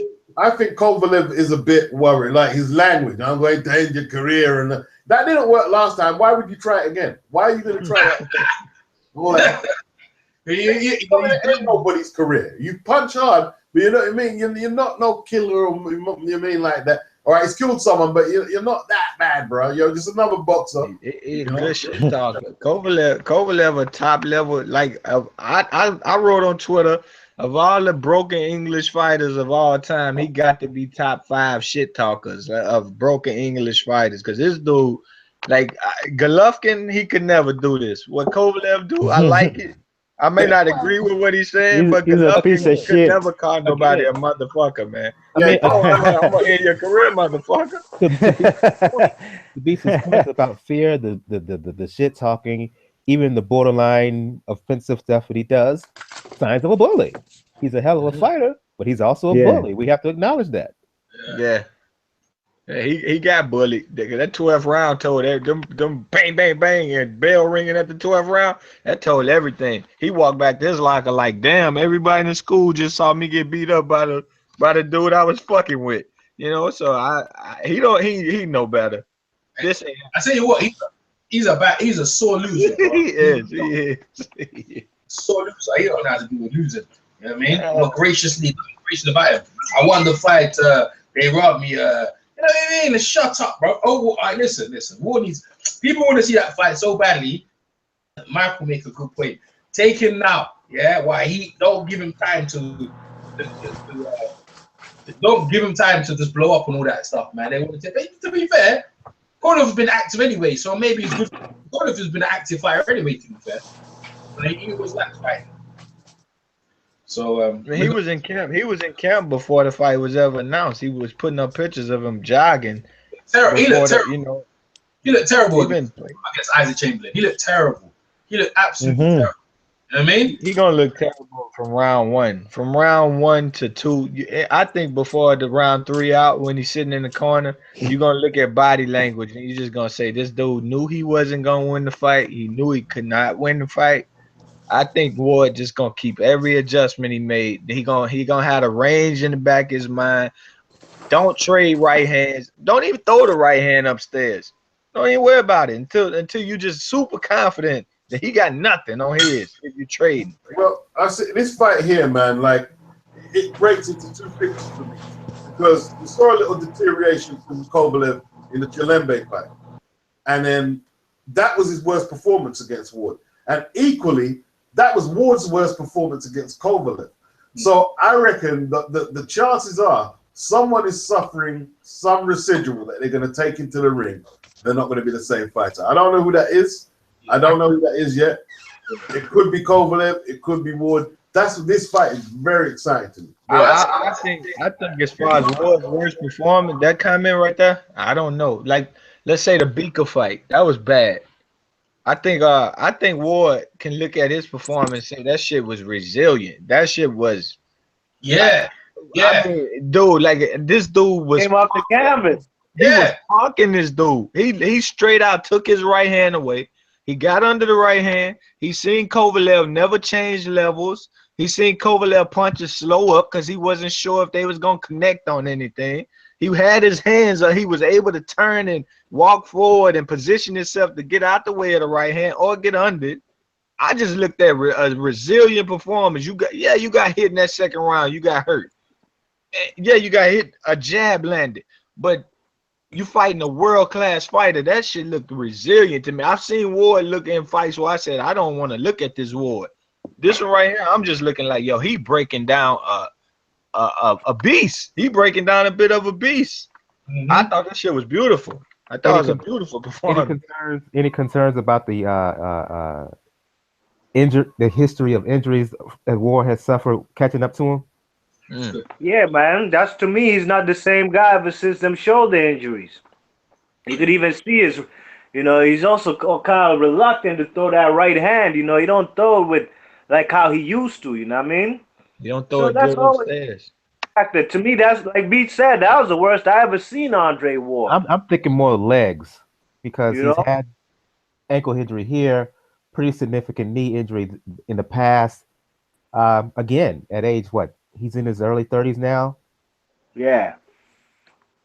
That's my only concern for Ward. If anything, the right shoulder, like B Marsh, the legs, they look strong the entire fight. They looked he looked in control the entire fight to me, leg wise.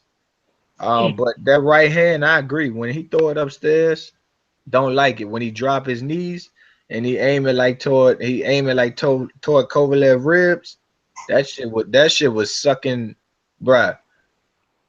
Let's see, that's his heart. That's Kovalev's heart on that side, basically, I believe. Orthodox versus orthodox, you throw the right hand. That's that man heart over there. Yeah. Correct? It's a vital fight for Andre Ward. It's a vital fight for him, man. And Virgil Hunter, because they want to cement their places as coach and fighter in the sport. This fight here is like pivotal for Ward, man. Like, I thought Kovalev shaded the first one, in my opinion. I have to be honest. But this one here, if he can really put in a performance and really shut Kovalev down, that just, I'm not going to say it cements him, but that's just like a great fucking piece of the jigsaw in his story as an ATG, potential ATG. Oh, it's cements for me, no doubt. Cements for me, ATG, and also will leave no doubt that he's number one pound for pound. I got him number one now. People still want to question that, but if he beats him again in the rematch, there's no doubt he's number one pound for pound. He gotta go get that last belt. Category. He gotta go get that last belt for me.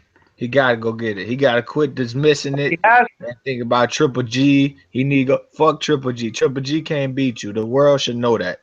The world should know that shit. Triple G's a hype job. Go get that last belt. Roy Jones was never the undisputed 175-pound champion. No, don't matter what they say. Never had those belts. Go make that last fight, and what you want to do from there, you can leave. Yeah. Right. Yeah, you gotta fight Stevenson, man. That's a fact. Yeah, he beat Kovalev. Kovalev ain't. Look, I'm 100% sure Andre Ward is. I know who we talking about. Sergey.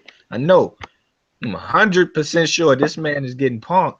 Andre Ward's about to go in here. Dude, he was catching him over his shoulders, throwing him off, and just ripping shots like, you ain't shit, dude. I don't like you.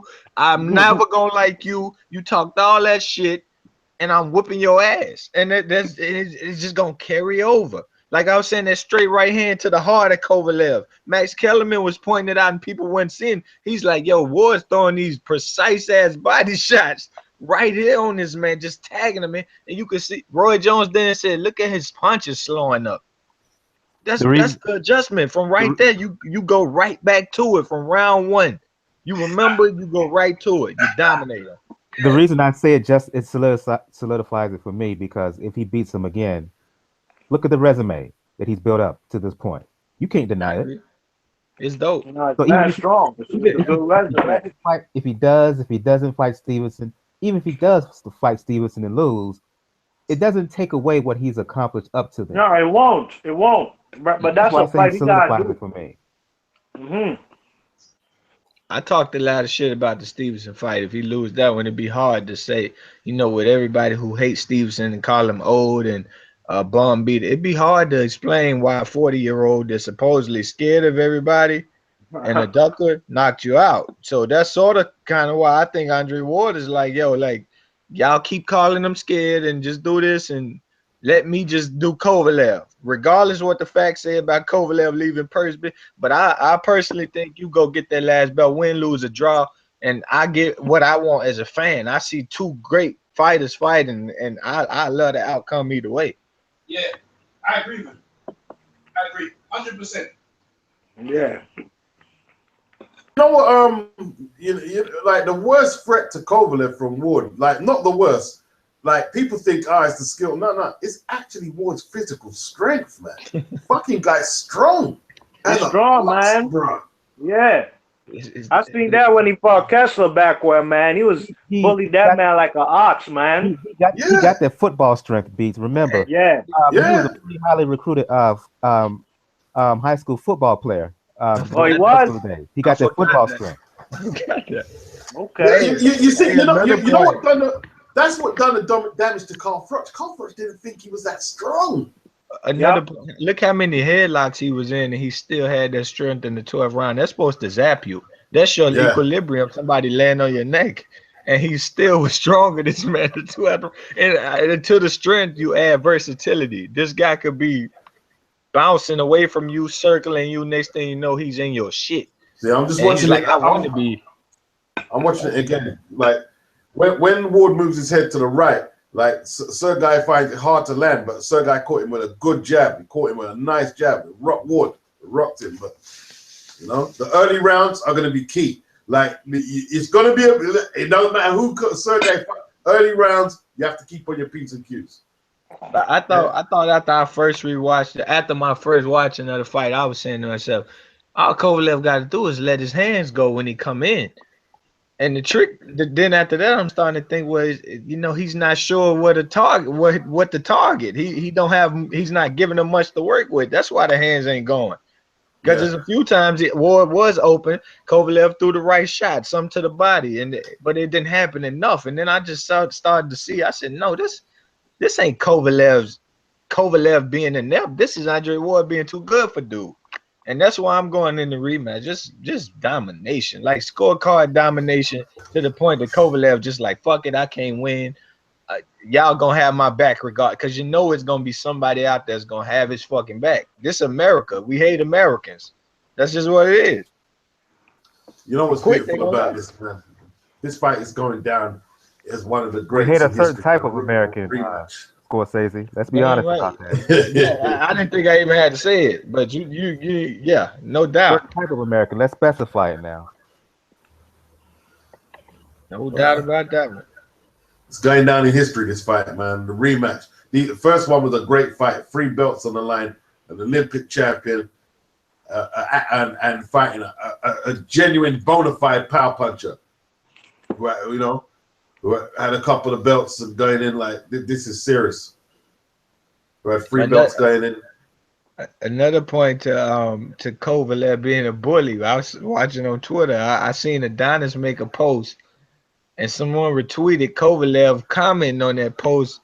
Adonis Chickenson, nothing to do with him. Just recently, Adonis snapped at him like, you know, like, fuck you. Keep complaining about refs and shit. Like, dude, you got your own problems on your hands that you're not gonna be able to solve, bro. He's not gonna be able to solve these problems, and where he goes from here is gonna be crazy, because it's like you was at the height.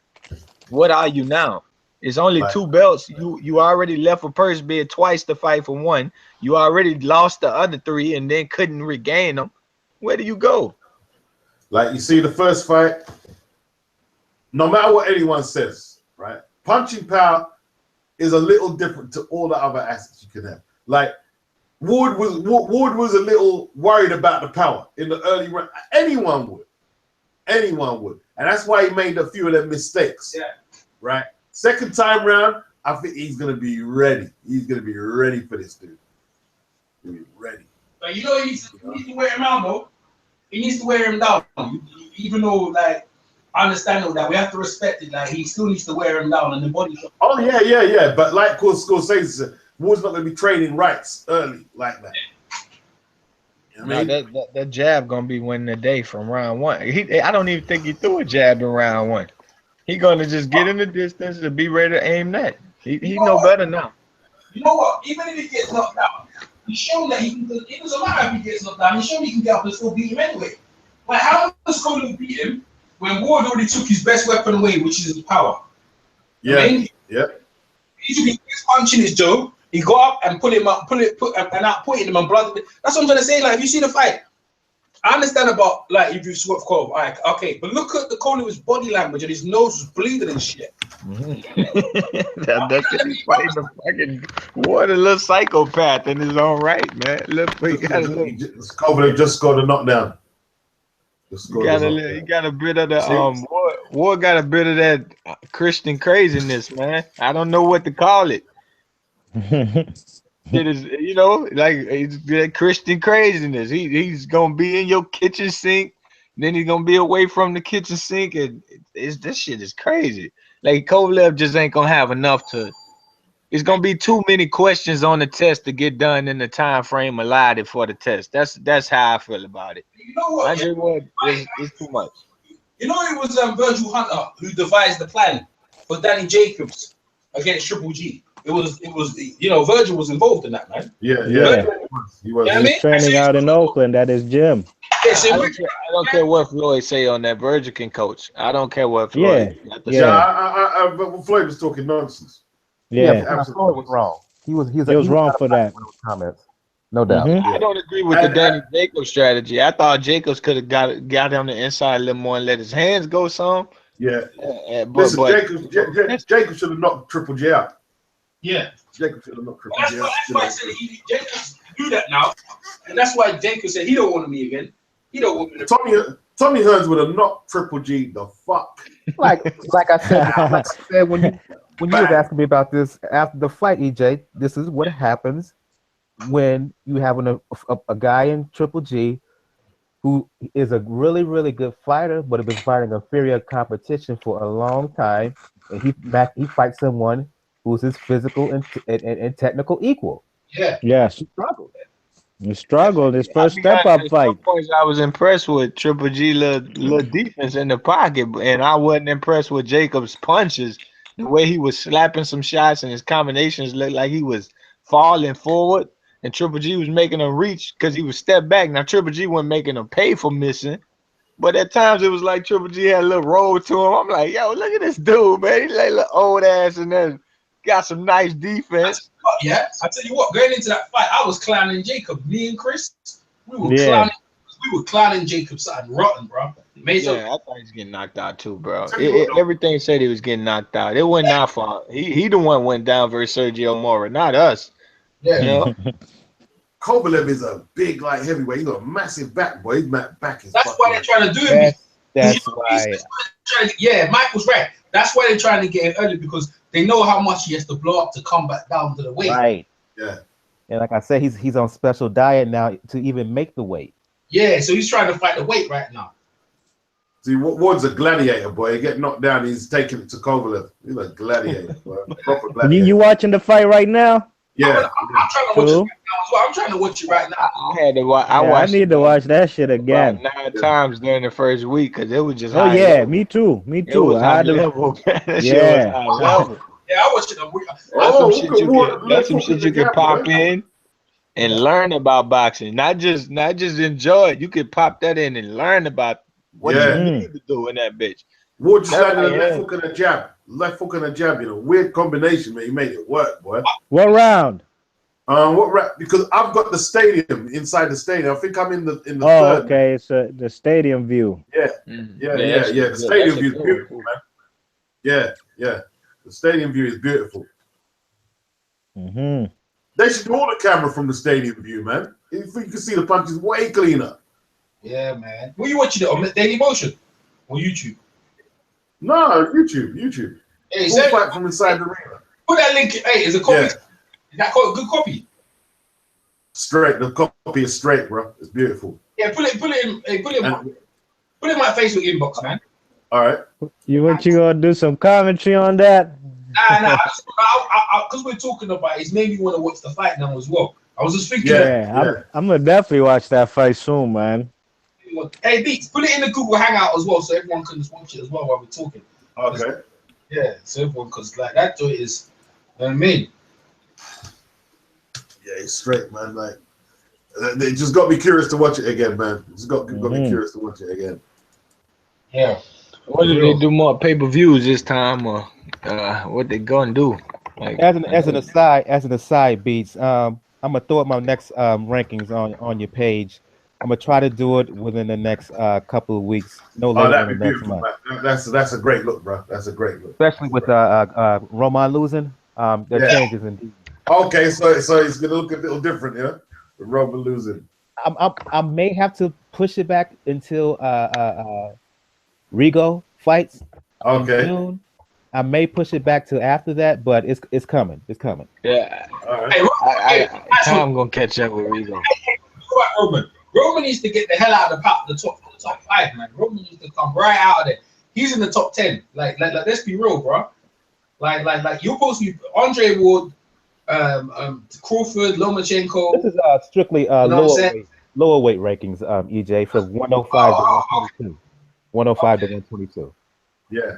I think Rigo age about to catch up with him. Rigo age, inactivity, politics. I think that shit about to catch up with him.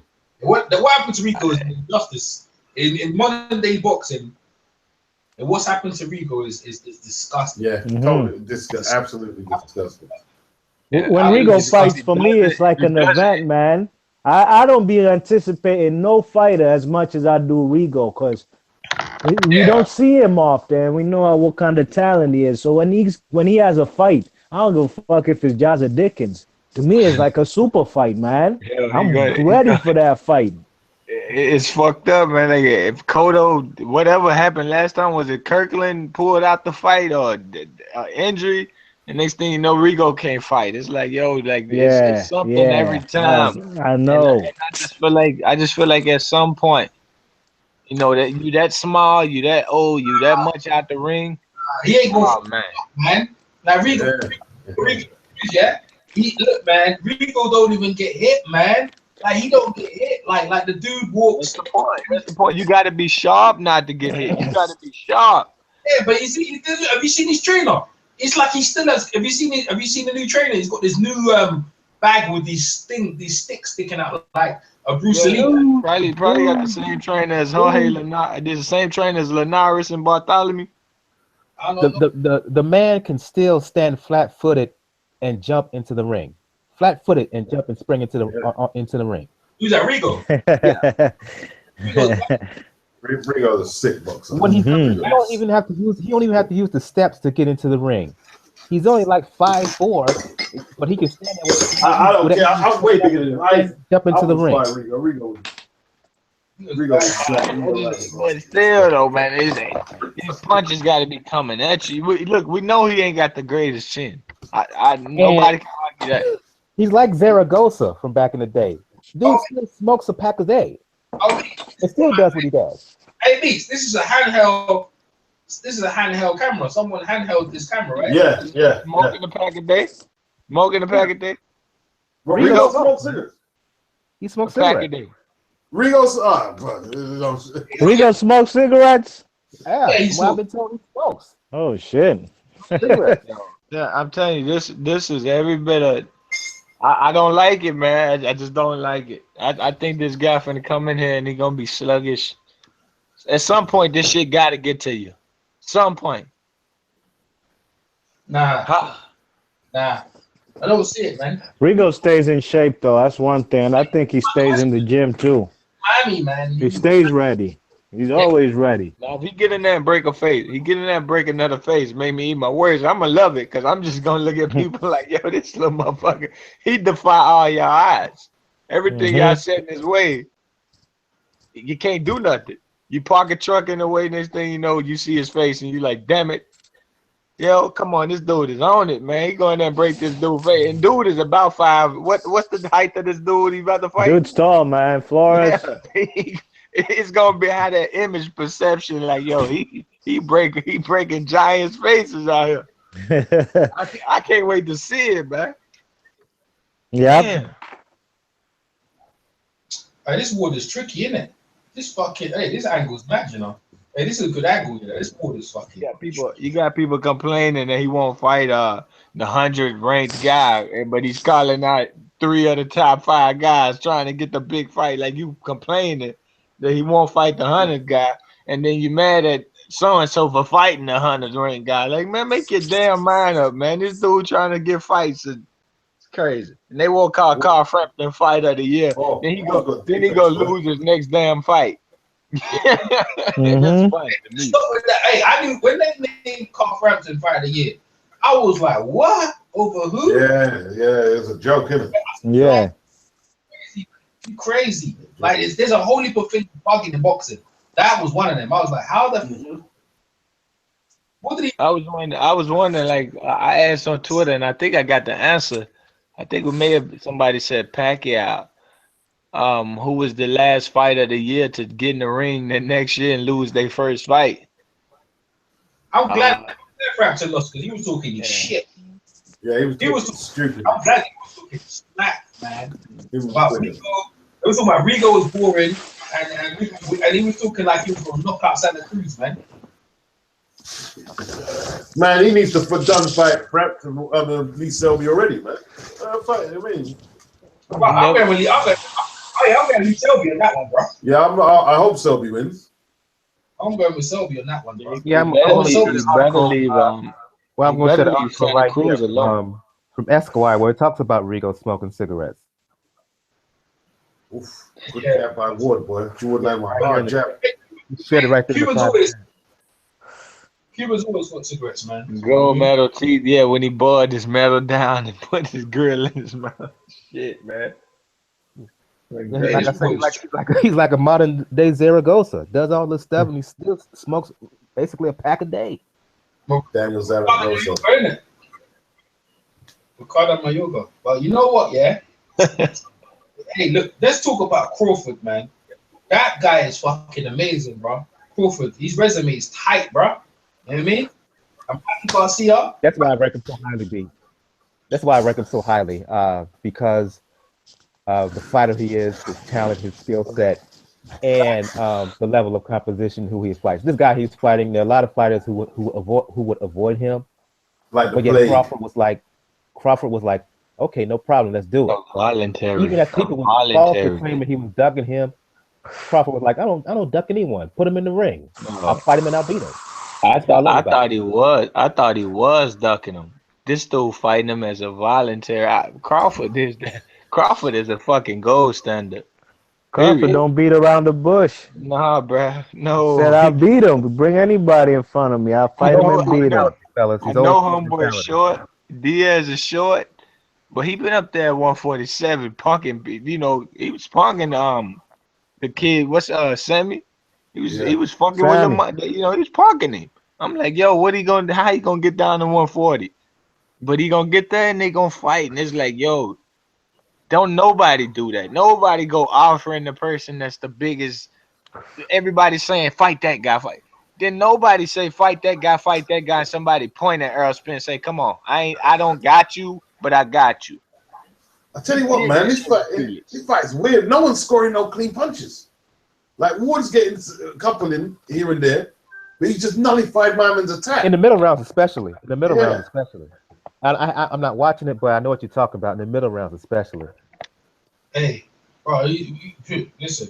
The way boxing is going, bro. People are fucking, and it seems like people are accepting people ducking people, man. And then we're in a time where it's like, nah, we ain't fighting him because he's boring. He don't bring nothing to the table. Man, stop that shit, man. Yeah. I'm fighting my man at Kell Brook. That's what we're going to talk about right now. I'm fighting my mandatory. Let's give Kell Brook respect because he's fighting his mandatory. That's ridiculous. That's worse. Like that, Derek James was right. He was right. And all the British fans, Brook fans were down him. He's right. You don't get no respect for fighting your mandatory.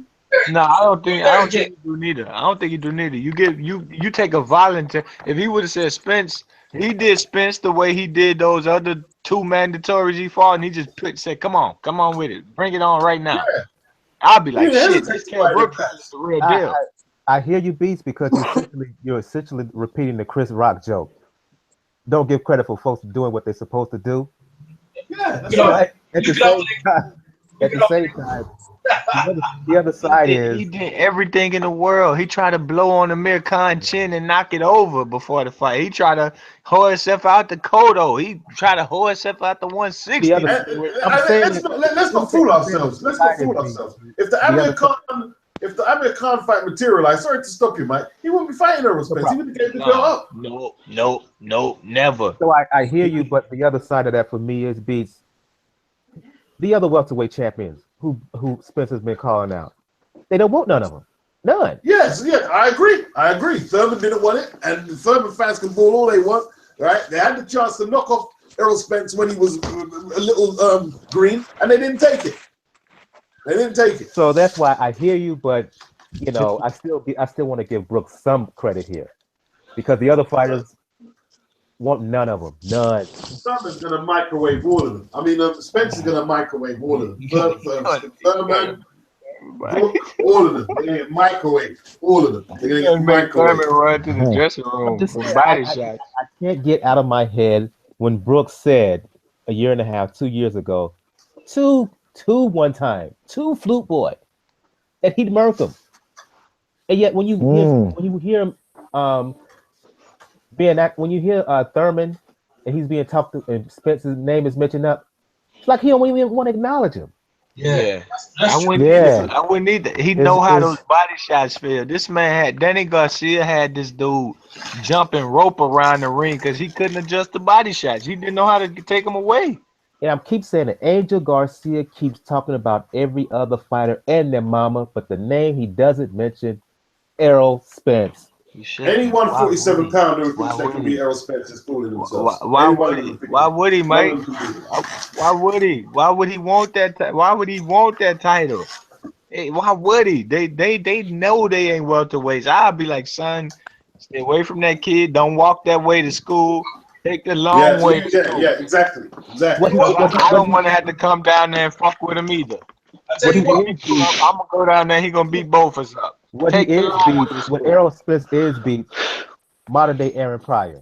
Remember Pryor? Mm-hmm. He was at 35. He was calling out Mancini. He was calling out Espana. This guy. Hey. He had to move up to get in a position of a mandatory position. He was calling out Duran, as a matter of fact. You couldn't get no fights at lightweight. In the mandatory position for the title fight, and look what happened once he got the title shot. Thurman gonna break away. Thurman gonna try to break away from Al Heyman and get away from Spence. He's gonna be like, I want to sign the top rank. I'm mad at Al Heyman. It's just like Aaron Pryor, the legend of him, the sparring sessions with Leonard. He had knocked Leonard down multiple times in the gym. Same thing with Spence, the legends of sparring sessions with him and Mayweather. What he did to Broner. All these guys, it's the parallels. It's just too common. But let me tell you something. Yeah, he said he knocked Lloyd Mayweather out too. Lloyd. Let me tell you something. He's coming to the UK, bro. And like, I'll be honest with you, coming to the UK ain't like nowhere else. And strange things happen, bro. Coming to the UK, bro, like, you know what I'm saying? Like Eddie Hearn, over here, you know what I mean? Strange things happen over here, man. Eddie Hearn can't go in the ring, but it don't make no difference in London. Brooks gonna get beaten up, getting beaten up, and that's that's not a prediction of favoritism or supporting. That's just what I'm seeing. Welterweight to welterweight, to get beaten up. That's what I want to see. I'm tired of Kell Brooks. I'm tired of Kell Brooks' reign as champion. He ain't fought anybody. He ain't did nothing we asked him to do. He can't even make a damn fight with paper chin. And we gonna support him as a champ? Nah.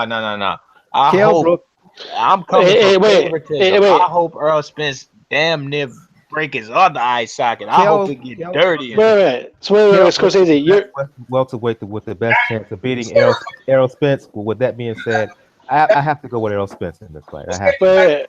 Scorsese, so you're gonna fault Brooke for Amir Khan being a bitch? Look, they always come. I need 50-50. I need this. The dude got a damn tissue chin. Just go get in the fucking ring and rip that shit off and wipe your ass with it and flush it, please. Like I can't believe he just can't get this. Look, I don't want to see the fight, but quit. Wait, and that's all they ever talk about. That's all they talk about. I'm tired of them. because it's a money fight. It's the money fight there for some reason. Even though Khan has that cotton candy chin. But look, Kell Brook even saying, look, he don't want to give us this much. I can't remember how the saga went. Somebody can correct me. But I last time I recall, Kell Brook was saying we can't get a bigger split or something like. Forget the split. You know you win. What's that beeping, y'all? Someone needs to. That was my telephone going off. It's off now. But yeah, like this dude got knocked out at 35. This dude got knocked out at 40. This dude been hurt at 47, won't fight no puncher. And you sit around here talking about splits with me, man? Come on, man. Go to damn training camp. Just come in shape. Throw power shots. Soon as you touch him, he just gonna say, what the fuck? Here goes my next knockout. He gonna accept his fate. That's why he don't want to give the man a fair deal. Yeah, that's the whole thing. Lion's share. That's the whole thing. Give him his retirement money. Give him his retirement money. Take a easy. This shouldn't even be a super fight. The fans should see this as a stay busy. Like Andre Ward Triple G to me. Don't try to make that super fight. That's just a stay busy fight. That's really. Damn. Funny. That's funny. I got here with Amir Khan, man. Amir Khan put the shit, man. I think about 4 out of us can knock Amir Khan out. We can pick 4 of us, and somebody can put Khan to sleep. Daniel.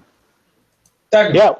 All right. So everyone put their prediction in. So let me hear your one. Right. First off, Usyk versus what's his name? Michael Hunter. Michael Hunter. Yeah, and then we've got Vasyl Lomachenko, high-tech Vasylenko versus Jason Sosa. So whichever one you want to pick first. I want to hear your prediction on the both of them. Like who you think will win and why. If it's just a contest of skill between Usyk and Hunter, I would say Usyk in a heartbeat. The problem though is you have this is going to be his first fight without Mr. Bashir, and 2, Michael Hunter just comes forward. That's what he does. So he's going to give him a lot of targets to go into and come forward. Now, Usyk can probably do a lot better foot movement, pop the jab better, but I still have to see how he looks without Mr. Bashir. So I still say Usyk on this one, but I think it's probably going to be a little bit lackluster, like what he had in this last fight. But I still think Usyk's going to win. By what? I say by decision. Okay. Next one. Next one. Okay. Jason Sosa, first of all, ain't no bitch. he really ain't no bitch. Like, we saw what he was like with Walters. That being said,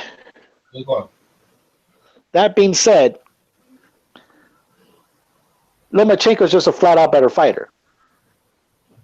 And unless Jason Sosa fully adopts the Orlando Salido playbook and make the fight as dirty as possible, that's right. He has no chance.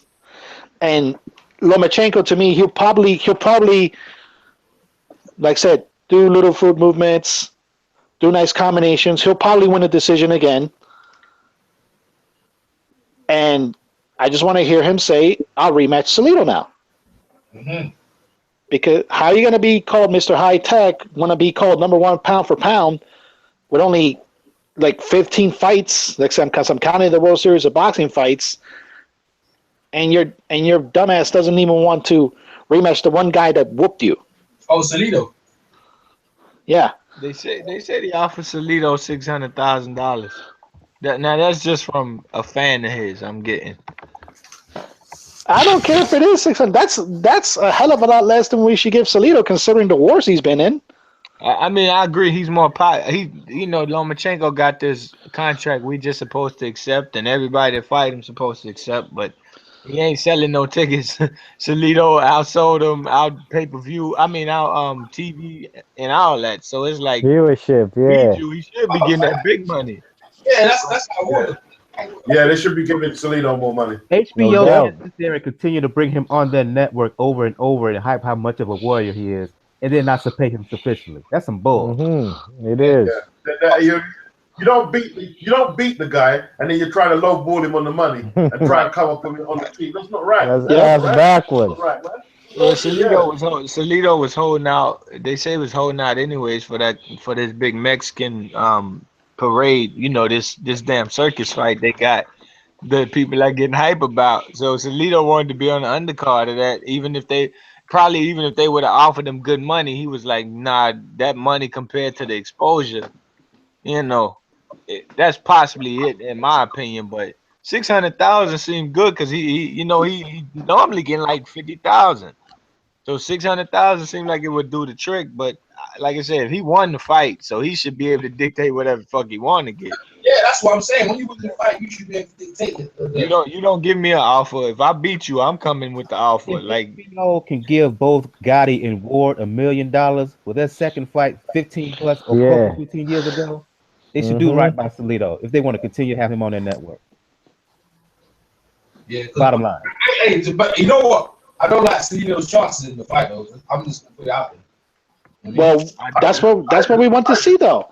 We want to see if Lomachenko has learned anything from it, or if Salido can just out-dirty him again. I do. I've always liked Salido, boy. I've always liked Salido. I do. I like his chances. I don't commentary alone on that Thailand guy, bro. That fight was Koki Jim. yeah, bro. That fight was lit. I gotta see Lomachenko on the back foot generating power from the back foot. If he start doing that, he can make somebody respect him. But this is chance. You know, Jason Sosa either gonna show something or he just gonna re-expose what we saw. Like Lomachenko, like the only person on the pound for pound list that can be re-exposed. And he ain't even really on mine yet. To be honest with you, he's not there. Like I respect like Badu Jack shit more than Lomachenko. Don't tell me to go by eye tests and all this shit. I'm going by results. Badu Jack. Yeah, I usually go with accomplishments and who you beat to be on my pound for pound list. Yeah. Not on potential or anything like that. And you can't be the man like Daniel said. He ain't rematched Salido. So, you know, you still got question marks there, you know what I mean? To be rated so high with a man with only 7 fights. But he's a good fighter, but he's not in my top 3 or 5 like people have. He's got Walter's Gary Russell on his resume, man. Walter's Gary Russell. Yeah, those are good wins. That's deep, man. That Walters fight, though, that was a W, but Walters ain't come to fight, man. I take politics. I'm putting politics in my. If I want to know who the best fighter in the world is, I want to know: are you doing this with your promoter stirring your Kool-Aid? Are you getting in? Like Badu Jack got in there with James DeGale, and he beat. I know the judge. Fuck what the judges say. They got in there man to man, 2 A-level fighters, and I thought Badu Jack. Well, I know he walked away with teeth in his gloves. I don't care what the records say. He beat the hell out of them. So I want to know, is you getting in there with them opponents when they men and you a man? And if you doing that, I'm taking all it. That's just my list. Results, I'm looking at politics. Did you duck somebody? If you ducking somebody, yeah. I ain't with it. Forget eye test. Damn, what is it? What they call them people? No contact lenses. Fucking no. Ain't no eye test shit. Eye test. Hey, I was eating them with a jab this round, boy. Or is it knife? You know what I care about? It's Gervonta Davis. He is my dude. That you like him? Who? Gervonta Davis? Am I wrong in thinking Liam Walsh is going to give him a fight? What's that? Liam Walsh? Liam Walsh is going to give him a fight. Yeah. No, we ain't going to give him a fight. He gonna end up like Gavin Reese. You know what I mean? Gavin Reese versus Broner. That was funny as hell. Have a mismatch. I watch that live. People say, "Oh, Gavin's beating Broner. He outplayed him." Man. What? Yeah. Gavin won the first 2 rounds. Now he won the first 2 rounds. Then that bald head start flying everywhere. Yeah. Yep. Beating, man. Bro, them days at Lightweight was the fucking. He was hitting him like he had him on beginner on fight night, man. That shit was crazy. This shit was Yeah. just bobbling, man. Uppercuts. Fuck. Yep. And then Broner just decided to be undisciplined and ate himself out of the division. What made him miss and shook his head? Kovalev got mad, boy. Yep. Kovalev got mad. Watching that Oh, it got mad. Yeah, that dude's like the fight. Yeah, bro, and that's the thing, yeah. Like, you know what I mean? People need to stay disciplined in the game. Like Floyd said, hard work and dedication and all that stuff, yeah. I mean, stay in your lane until you naturally grow up the weight class, you know what I'm saying? And then don't look back. But Broner, I think Broner, to be fair, I think he disrespected the game and disrespected himself because, man, to me, he looked like a shot fight the other day. He looked terrible. Yeah, I think he had a broken hand though. I think he broke his hand in the second round though. Yeah, he did. He washed up, man. He washed up to me. I thought Bernardus won. Anybody giving Birdo a puncher's chance with boy? No. Yeah, Berto got a puncher's chance. He got Boy, a punch. cherry I picking. just don't think Berto has much left. To be Boy, the honest. kind of Yeah. cherry picking. Boy, the kind of cherry picking a bit. Nah, it's a good fight for Nah. both of them. I don't like Yeah. it. I really don't Well, like it. Well, it was the logical fight to make Scorsese for both of them, given the Yeah. fact what the rest of the division is up to at the moment. Right. Everybody's been busy. I'd rather see Porter versus Jeff Horn, man. I'd rather see if Jeff Horn got something. Jeff Well, Pacquiao. you're gonna see it with Pacquiao anyway. You're gonna see it in July. So Why's Pacquiao fighting no rag dude? Pacquiao, I don't know what he's doing, man. Fuck is Jeff? Who's Jeff? Out of everybody in boxing, he's not doing what he's supposed to do. Well, he can. Pacquiao a clown, man. He's Pacquiao fighting, a clown. He's gonna do what Aaron gonna allow him to do. What you Yeah. talking about? Them fellas can't do nothing, man. And everybody's fighting somebody right now for 2017. Everybody fight we hear about, yeah, I ain't mad at that fight. That's a good fight, Gonna do you what know, Aaron except allowed him Pacquiao. to do until he fights Terrence Crawford, and Terrence Crawford whoops that ass. Yeah, that's the fight we want to see.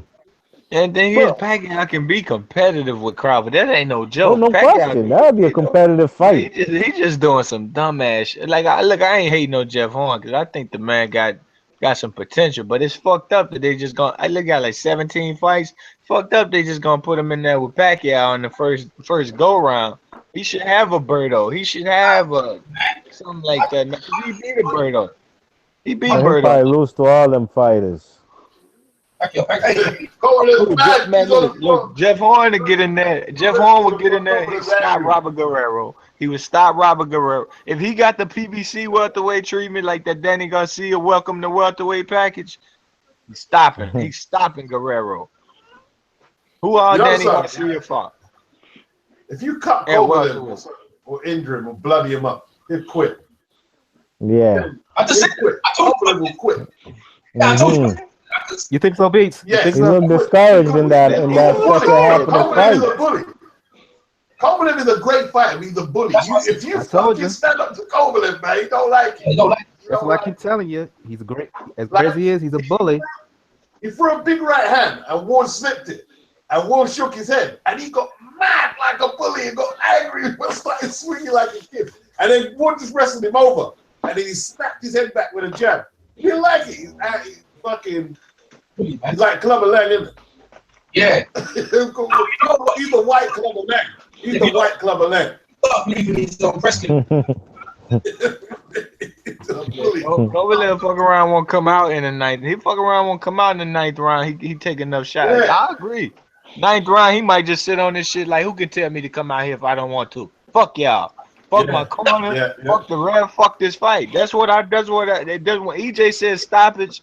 I thought about it, you know, like not that way, but there's plenty of ways to have a motherfucker just say this fight over, and he gonna do it. We're gonna dominate him. Damn, I can't wait to this shit. I tell you what, man. I tell you what. I'm not gonna change my scorecard, man. But Ward done a lot better than what I originally thought. You see what I'm saying? Done a lot better. Yeah, that's what I'm saying. I tell you what, and Ward gonna have his mandatory. What people don't know, his mandatory is Beterbiev right away with the IBF strap. So the thing about it is, he's either gonna have to fight him right away, or he gonna have to say, "Look, give me an extension and let me fight for the other belt." So it's either he gonna have to take a tough opponent. He gonna either drop the belt, fight Beterbiev, or he gotta say, "I'm fighting the other champion. Give me an extension." What's gonna be Beterbiev, man? But is it worth even taking a fight? That's the point. Like he was saying, it's not worth taking fights. Like Virgin Hunter was saying, they got some guy we wanted to fight for the IBF belt. But it's things more important than belts out here. I was like, oh shit, they finna drop the title. That kind of made me want them to see him lose, because I was like, I don't want to see people just picking up belts, shit like that. But I think they're just gonna drop it.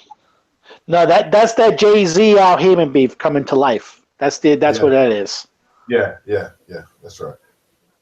But go fight the other champion. Go fight the other champion. Man, if he this dude beat Kovalev twice, then Stevenson. Can't nobody tell me shit about Andre Ward. Can't nobody tell me shit about it. But Scorsese, Stevenson runs into the same situation. Jay-Z Al Heyman beef. No. He's already that dude from the Super 6, bro. He ain't Carl Frutch the way he beat Carl Frutch. Oh, body shot, boy. Left hook to the body. Yeah. Man. The way he beat Carl Frutch off of 8 hands. I think something gotta give. Something gotta give. They know the fights the fans want. They know the fights. That Stevenson Ward fight, he win. That fight happening. I'm not listening to no beef. This shit happening. They gonna fight. And when Stevenson goes and tries to fight Monahan and fights Joe Smith again, what are you gonna say? Well, he got to fight Monahan basically. Hell, he done been trying to deal and make this fight too long and not get a date. Like I wish they would get back talking to Smith and get him to do what he's supposed to do, but it just don't seem like it's gonna happen. Oh, because they're trying. Got a whole another month. I would like to see them talk to Badu Jack right now and see, but the fight in New York, they got the venue, they just don't got the TV. Dude, the fight's gonna wind up in Canada. It's gonna be in Canada. They say the venue done. It's done. They say the venue is done. Like everything, the venue is done. It's just the TV dates. Yeah, and then watch. When it's announced at the Air Canada Center in Montreal or in Quebec. If they do, I just want to see the man get in the ring. This dude is 40. We ain't got much more of him, and he's still a knockout artist. I like seeing that shit. Yeah, that venue knockout was fucking nice, bro. Yeah, no, that was sick, man. That shit was bad, man. Look what Benny was going on to do. You know what I mean? Yeah. He was just standing up. The ref kind of just tackled him up against the post, and he was just, his head was just like, yo. I was thinking that you still see that on Stevenson. He even said that he even passed harder than David. Hey, that's what he was trying to say out here, bro. He said that? Man. Stevenson down there lifted him off the canvas, man. Her fella's head was knocked back. Them fellas, that shit was crazy. That's a bad man, dude. They can talk all that shit they want. Hey, Beast, when did Darkest Tower die? When did he? Sunday. He died on Sunday? Yeah, he died on Sunday, man. I never know. That's a shame, man. Yeah. Oh, man. Shame. Sunday, man. Hey, but if Beterbiev do get that belt, that makes the fight with him and Stevenson worth it for Michelle to make. What could be Beterbiev, man? I thought, man, maybe it's not. Too great. It's too great. Definitely. Beterbiev can win by knockout, and Ward could actually school the shit out of him. Either way. They talk about Kovalev Sosa. Why don't Kovalev fight bloody Burby? That's what, if he loses to Ward again, he needs to fight Burby to get himself. But Kovalev beat him already in the amateurs. I'm gonna look twice. Twice. He don't want that work with Beterbiev. I'm gonna look at the ring. Yeah, Kovalev. They from the same country, and Beterbiev a lawyer too. You know what I'm saying?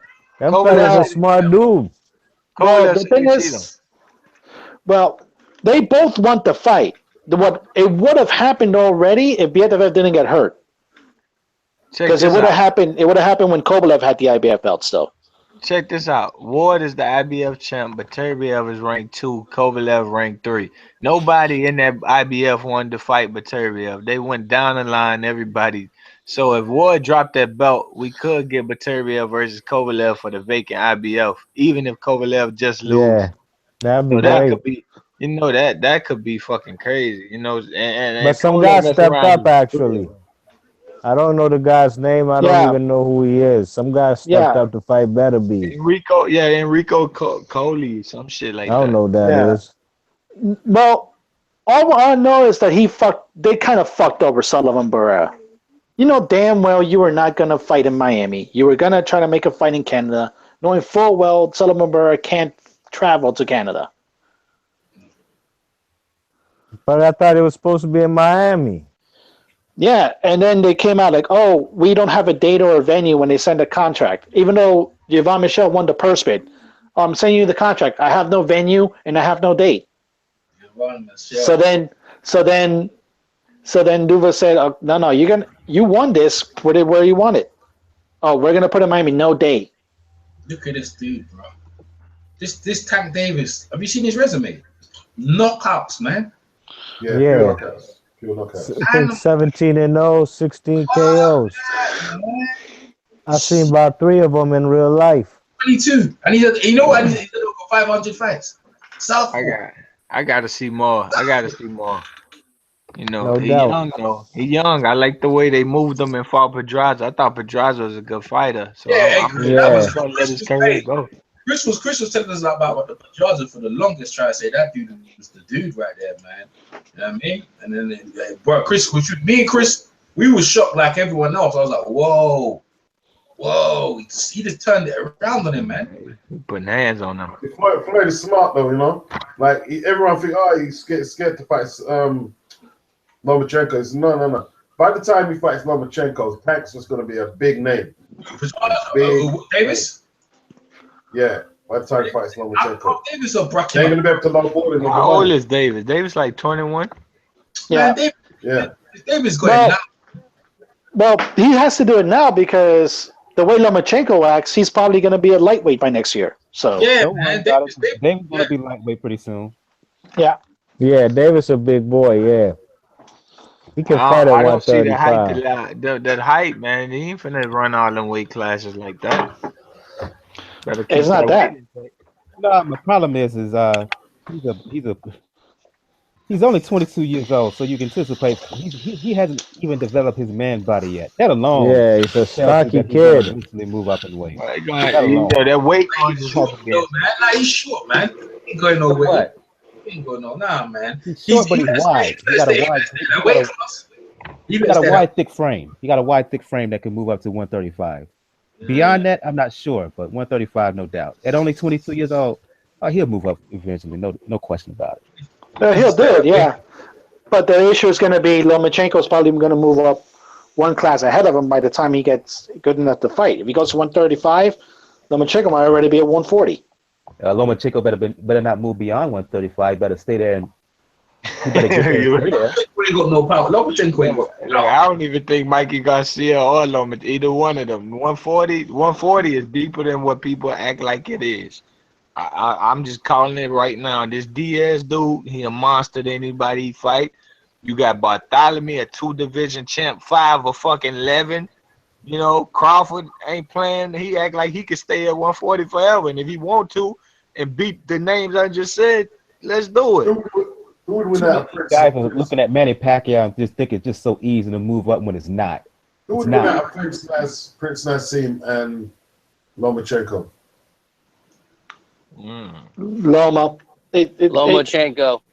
Lomachenko easy because I think it is Nauta. Go ahead. That is not Nauta. This is Hakeem. That's Hakeem. Yeah, they come from the same neck of the woods. I would get them. What's up, Hakeem? Hey, bro, like, look, man. I'll get with Nassim. What you guys talking about? Nassim will bag him up, bro. But the problem is the Naseem footwork. had bad schooling. He got schooled by Barrera. He gets schooled by Lomachenko. That's Barrera. That's Barrera. That's old, man. That's old, man.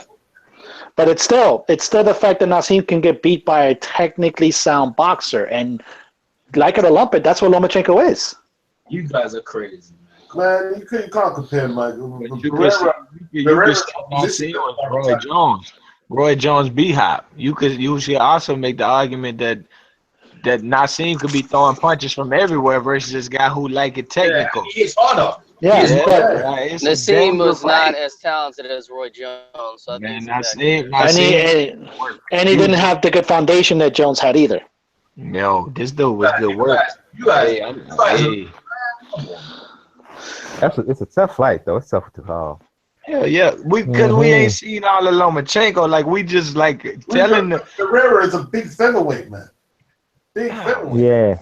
I don't know how big he we was. look at Lomachenko and we say he's this, he's that. Like I don't know yet. Like we just put him in. People are saying Mikey Garcia versus Lomachenko a super fight, a dream fight, and I'm just like, yo, I don't know what neither one of these do. Look, I know what Mikey was. I don't know what he is now. No, yet I ain't seen the opponent. I don't know how big of a featherweight Barrera was. I don't know if he was that big. He started off at 112. You look quite big to Naseem, man. You look quite big, man. I hear Scorsese in here hating on Berto again. Yo, you forgot that Victor Ortiz debacle, Scorsese? Oh shit! I was really thinking What like, happened? when did I even hate on this dude? What happened? I seen that uppercut the other day. That was the cleanest uppercut I seen. What's going on, Natty? What's good, brother? What's good, people? How everybody doing, man? Yo. Doing beautiful. We need to get predictions, man. Y'all need to get predictions. I want to hear predictions from Hakeem and Nagy on Lomachenko and the Usyk fight. I just got reminded that Berto knocked my boy Victor Ortiz the fuck out. You said Lomachenko versus Sosa, right? Yeah. How you see that? Go ahead. To be quite honest with you, I think Lomachenko struggles 115, 113. Lomachenko. I got Lomachenko winning 115, 113 or 116, 112, but it ain't gonna be easy. All right, there you go. That's easy. Go ahead now. Yeah, I'm with Hakeem on that. I think Sosa's gonna give him a tough fight. 116, 112, 115, 113. Sosa's gonna be in there to win, but Lomachenko's skill and technique is gonna win the day for him. Yo, Victor Ortiz was looking good too, man. He was looking like he was there. He was bouncing. He was looking all right. Oh man, come on, man. But finished him off. Hey, you know what? Finished him. Also, if Finish him. Garcia, I think Garcia actually beats Lomachenko, in my personal opinion. I think the power just.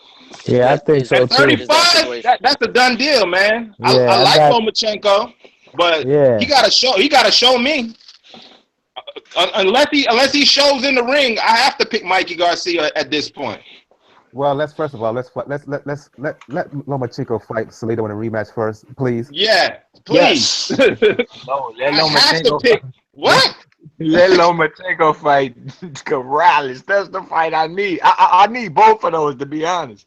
But I just don't like how we forget about Corrales. He lowball Corrales. Yeah, because he's kind of off the radar. He fights in Panama and Japan. Yo, he off the radar, but he the rightful number one in that division. The right. Yeah, no question. He's my number one at 130. The number one guy for years, home turf, and knocked him out. Yeah, he the real WBA champ, ain't he? Yeah, you see, let me break down the science for you guys, man. We have to realize, that Naseem Lomachenko, all around the same height, 5'6". Well, Naseem is 5'4.5". He only had a 64-inch reach. Lomachenko's only got a 56.5 reach. Barrera had a 70-inch reach, man. That's why he was jabbing Naseem's head off. And you know what I mean? And like he didn't have that fear of it. See, Naseem could have sent him the power. And then Barrera was a really good boxer. I'm telling you, man. I'm telling you. Hey, I would have, if I think about it, Naz not a jabber. Naz is going to throw his power shots. And if you throw a jab, it's going to be something you can't time. Lomachenko need to time your jab to get where you need to go. See, because he had them short arms. That's why he used to leap in like that. Crazy angles, man. Yeah, Unorthodox. Don't know where the shit is coming from, and he's a southpaw. He was kind of he was an anomaly. I give Loma that credit. You throw that jab at him, that joker he gonna dance around that thing and be right by your head before you know it. But if you don't, we don't know what he is. We don't know what he is yet. I reckon that's gonna fuck him up. My issue with Lomachenko is the fact that he doesn't carry a lot of power against a bigger guy, and I think that's one of the issues. Because if he can't beat you by like 100 punches, which usually does the case, right? But if it can't, and you got someone who eat everything he gives him, like, well, I think actually, I think sit there and eat all his punches, and then winning the fight. X-Man was hurt. I don't care what nobody said. He was hurt. In that last round, he was. People thought he was like just quitting. No, he was hurt before the round before he jumped out the fight. And he was just taking a beating. He wasn't prepared for the fight. I was screaming at the TV, "Doug, quit. Fucking quit. I don't want to see this no more." I was glad when they just said this shit over, because I was like, turned your best fight. They turned their best fight to bullshit. Thank you, Top Rank. I think Nas knocks him out though, because he's so unconventional. Lomachenko ain't gonna be used to the angles that his punches are coming from. That stiff European style's not gonna hold up with nothing, man. I'm telling you, bro. He's not stiff. Sorry, he can actually move, to be honest, but like Nassim's gonna do him in, man.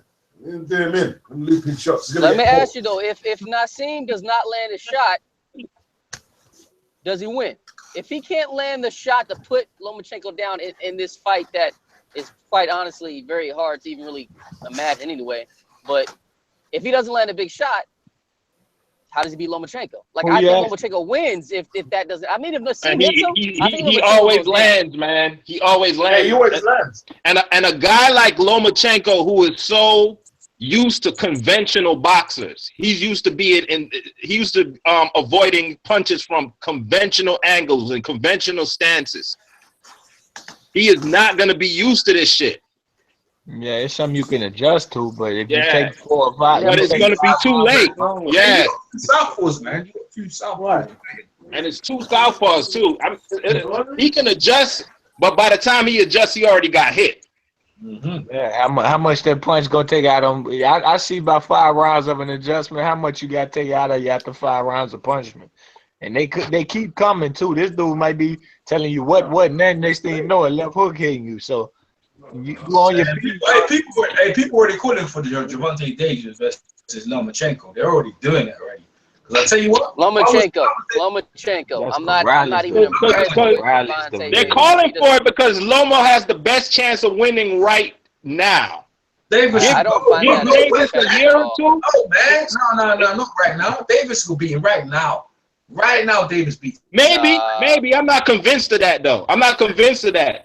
But a lot of people, this is the thing. They want it now because they think Loma will whoop his ass today. Now. He crazy, man. But in a year or 2, they ain't gonna be that confident. Mm-hmm. Trust me. I don't see what I see in Gervonta Davis. I don't. Don't see. I mean, he's worse than Sanido. He's worse than you don't see somebody who's stopped all his opponents apart from one. You don't see nothing in there. No, I don't see. What I see is if someone goes against a technical fighter, he's gonna get his ass whooped. That's what I see. Well, Pedraza was technical. Pedraza, the one who lost to Edner Cherry? Yeah, Pedraza was technical. He lost to Edner Cherry the fight. He lost the fight. Doesn't matter. He was a technical. Pedraza's long and technical. He's long and technical. Pedraza's whack. I'm sorry, I don't like that. So he's not a technical. So what's a technical boxer then? If Pedraza's not a technical. Well, I'm talking about someone technical as on Lomachenko's level. I don't think. How many boxers are on Lomachenko's level? That's what we're talking about. That's like saying someone technical like Floyd Mayweather. Like there's like a million Floyd Mayweather's boxers. All right, you're right. You're right. I'm not being fair. You're right. Okay, I'm wrong. I agree. That's right. I'm tripping. He got heavy hands. Tank got heavy hands and some. Oh, he get leverage, man. That shit, yo. Yo, quick too. He can get in there when you ain't expecting it. He can be hidden in there on you. He's under you. Nah, man. That dude be done fuck some lot of people up. And I would like to see him fight Lomachenko. I don't think he could beat him today with experience or nothing like that. But him and Lomachenko, if they fought today, I just think it would be like, fuck it. This means something. But that's Corrales' division, though. Don't get it twisted. That's Corrales' division. When you mention 130, if you're not mentioning Corrales, you ain't doing your favor. He didn't look that good against the Japanese guy. Yo, he dominated him. He dominated him. He just knocked him out.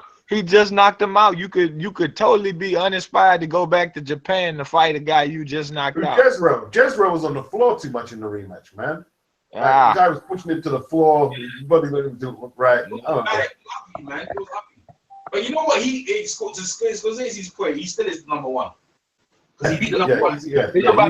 Think about the first fight. When you're motivated, you say you ain't gonna do nothing. You come in there and you clap him up. You clap him up. You drive. You get flew all the way back home just to hear this dude want to exercise a rematch, and you think yourself, man, this dude nothing. You possibly undertrained, you know, but still he went. He done something nobody else in the division done. Went continents over and be the top guy. You know, Jezro versus Tank. That's a nice one. Jezro Corrales versus Tank. That's a good fight. Yeah, that's a nice one, man. You know what? I want to see them all go against Lomachenko. Put Corrales, but I want because Lomachenko is considered to be that dude. You know what I mean? So let's all fight Lomachenko. All the bad man at Loma to be. Because he's supposed to be that dude, isn't it? High tech is what they call him. High tech Lomachenko. I mean, if he goes through that round robin, he's not surviving undefeated. He's losing at least a couple times. Yeah, he gonna get knocked out. I'll tell you right now. I do want to comment on the nickname High Tech. That is an odd ass name for a boxer. I just want to put that in there. That's an odd. They're trying to say, you know, like this, you're technical. You're highly like you're technical more than normal. Like you're like a machine or something. Nah, I'm sorry, you didn't tell me that. It's still weird. I don't see that. I don't see how we can do that. Look, the Corrales and Lomachenko could sort of look like Nas versus Lomachenko. That could sort of break that in. Listen, I got Lomachenko beating Corrales, man. What you say? What did Michael say about Corrales? I think Lomachenko beat Corrales as well. Yeah, the way Corrales can throw from just about anywhere. He can let those punches go from anywhere. He didn't look yeah, the rematch. I was sold. First fight, I was sold. I was like, yo, I liked him early in the rematch. And later maybe he just got bored with this guy. You know, I'm not sure. But in saying that, the guy he beat was a dominant champion to a degree. So yeah, and he beat him twice. You know what I mean? He beat him and twice. Let me tell you, we were expecting another knockout. Right. That's what it was. And when the shit went the distance, we like, you know what I mean? Maybe it wasn't all that, but you beat the dominant champion twice, and everybody just don't get knocked out like that. Yeah. This ain't a guy your promoter can. This ain't a guy your promoter can hold out for a year. No shit like that. You got picked. This dude picked when he came in the ring, and you knocked him out when you came in the ring. So it's like that's the number one guy. You knock him out, nobody give you respect just because of the hype on Lomachenko. No, that's true. And he probably was a lot more motivated for the second fight. Like, I want my belt back. You know what I'm saying? Right. Exactly. So I'm gonna fight even harder, and it still wasn't enough. Yeah. Exactly. And you could this dude is fighting in Japan. Right? You have to kick somebody's ass in Japan to get the victory, fam. When you think about it, that's kind of like the rematch for Jezreel was kind of like Lomachenko's Salido. Only Jezreel got the decision. Like the guy, because that guy was supposed to beat him in the first fight. The first fight. Yeah. That's true. Bro, Uchiyama versus Lomachenko, bro. I like that fight right there. Yeah, that's good. In Japan, I like it in Japan. Yeah. What's HBO ain't sending him to no Japan. Yeah, give him some money or some sushi. I'll send him to Japan. What's Mikey saying? Mikey Garcia. Mikey's in the same weight class, right? Mikey's 35. Oh, Mikey's 35. Okay. Yeah, Mikey's 35. Yeah. Mikey trying to link up with Golden Boy to get out that Linares fight. I like that fight. Hey, Mikey's gonna beat Linares, man. Chucks. He's gonna kick Linares' ass, but it's gonna be a good fight though. Linares is not gonna lay down though. I don't know. I'm with Beats on this one. I don't know. Yeah, I think Mikey got this. Mikey's got But Linares ain't coming in there to play with him though. He gotta be on his P's and Q's. And people act like Mikey Garcia can't get hit, and they forget how many he got knocked down twice. Touches him. Mikey touches him, and he's gonna be in trouble. Trust me. What if he? He seems a lot strong. He seems a lot stronger at 35, though, Mike. Everyone's a bit kind of brainwashed by this cannon and knockout. I think it was good. It was excellent. It was. We've seen Mikey do this on the come up. Yeah, he's done it before. That's true. It's not like the first time. You know, we've seen him on the come up doing it. This is just what he does. Look at his record. He got like a 98 knockout ratio or some shit. I mean, I would favor Mikey Garcia, but I'm just saying I'm with Beast on this one. I wouldn't count Linares out. I'm not counting Linares out, but Linares can be dropped himself. So could Mikey. He's a 50-50. That's what I'm saying. Himself. We just pointed out Mikey's ability to be dropped. But so can Linares. And Linares has been knocked out cold. So what have you got? I've got it 50-50. What you got? I'm rolling with Mikey about 60-40. I'm rolling with 70-30. Yeah, I'm rolling with I say 50-50. I say 50-50. Because I ain't sure. I ain't sure. Yo, Natty. It's up to them. Yeah. What's up, man? Yo, I'm gonna give you props, man, because you stuck your neck out for the Daniel one for Daniel Jacobs. I'm gonna give you props in that, man. You was getting clowned by me and Chris, so I got. Yeah. Hey, remember though, he didn't get it right. All right. Fair enough. Yeah. Well, in my eyes, I got it right. So that's all that matters. I just want that, you know? Hey. Yeah, I didn't get the official judgment right, but everybody saw that shit. Stop playing. What if Mikey does The hyper-technical says that he did get it right, but when it comes to the people, he got it right. Thank you. Somebody mentioned about Mikey Garcia. You know, since he been back, you know, he put this extra weight on. What's this, like his third weight class, right? And you've been out 2-3 years. You haven't been 12 rounds at this weight class after these years off. Linares been doing those rounds. I wouldn't go right to Linares. Yeah, I'm saying. Why not? If you gave us 70, 30, 60 points, why not? Let's go. Because he needs some rounds, man. Like Scorsese said, he does need some rounds, but you know, if he wants to, he could do it. I still think he'll win, but and he ain't being smart, I would take a fight in between, like fight a mandatory or some shit. He is the mandatory. Huh? No, he has a belt. Fight one of his mandatories. He has a belt, right? Let me ask him that. No. The WBC mandated that Mikey has to fight Linares because Linares was champion emeritus. Let me reply to that. Please let me reply to that. Go ahead. This guy has been in all types of litigation on the sideline for years. Ain't no time for no warm-ups. Yeah? Nah. No time for no more warm-up, right? Yo. Let's see some hands. It's gonna happen this year. We still in the beginning of the year. I'm not saying wait forever. He ain't seen this hand speed, the style, the 12 rounds. Like if Mikey Garcia what's his name just came off a fight. What's his name just came off a fight. He just fought Crawler. Let Mikey fight one, and then they fight on the same card if need be. Right? Now it's something about Mikey. Go ahead. Mikey Garcia. Where you go, Chris? Where you go? quit before. He should have an L on his record. I thought he quit against Salido. How you go on the scorecards with a broken nose? From a headbutt. I agree with Chris. I watched that. I got you back on that, Chris. I got you back on that. If it was caused by a punch, but you fouled the man so he couldn't continue, that's a foul. With a broken nose and broken jaw, this boxing. Like a cut where you can't bleed like a hemophiliac on the canvas. He could have carried on. All he fought with a broken jaw. Enough man fight with a broken nose. I mean, he quit. Let me tell you something. Rules this. Like, I mean, if you if the damage is caused by a foul, it goes to the scorecards.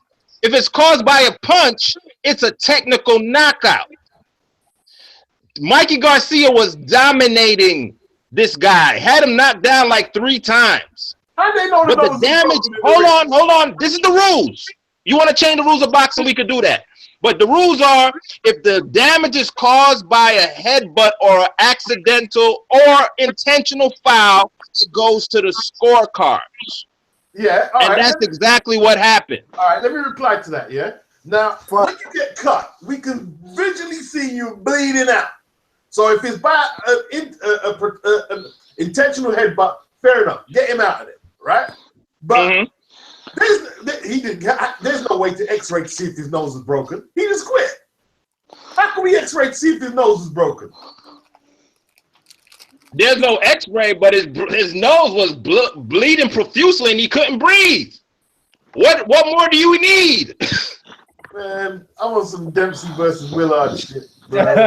You see, boxing has changed since then, bro. We don't fight 200 times a career no more either. Beats give no damn. Beats give no. No more 30-round fights in the hot burning sun either. Beats is a savage, yo. Yeah, I'm a savage. Yeah. It's a good type of savage, though. A good type of savage. Yeah, I hope so. Daniel only saying that because he ain't the one taking the punishment. He's the observer. I'm just in the shadows, mediating.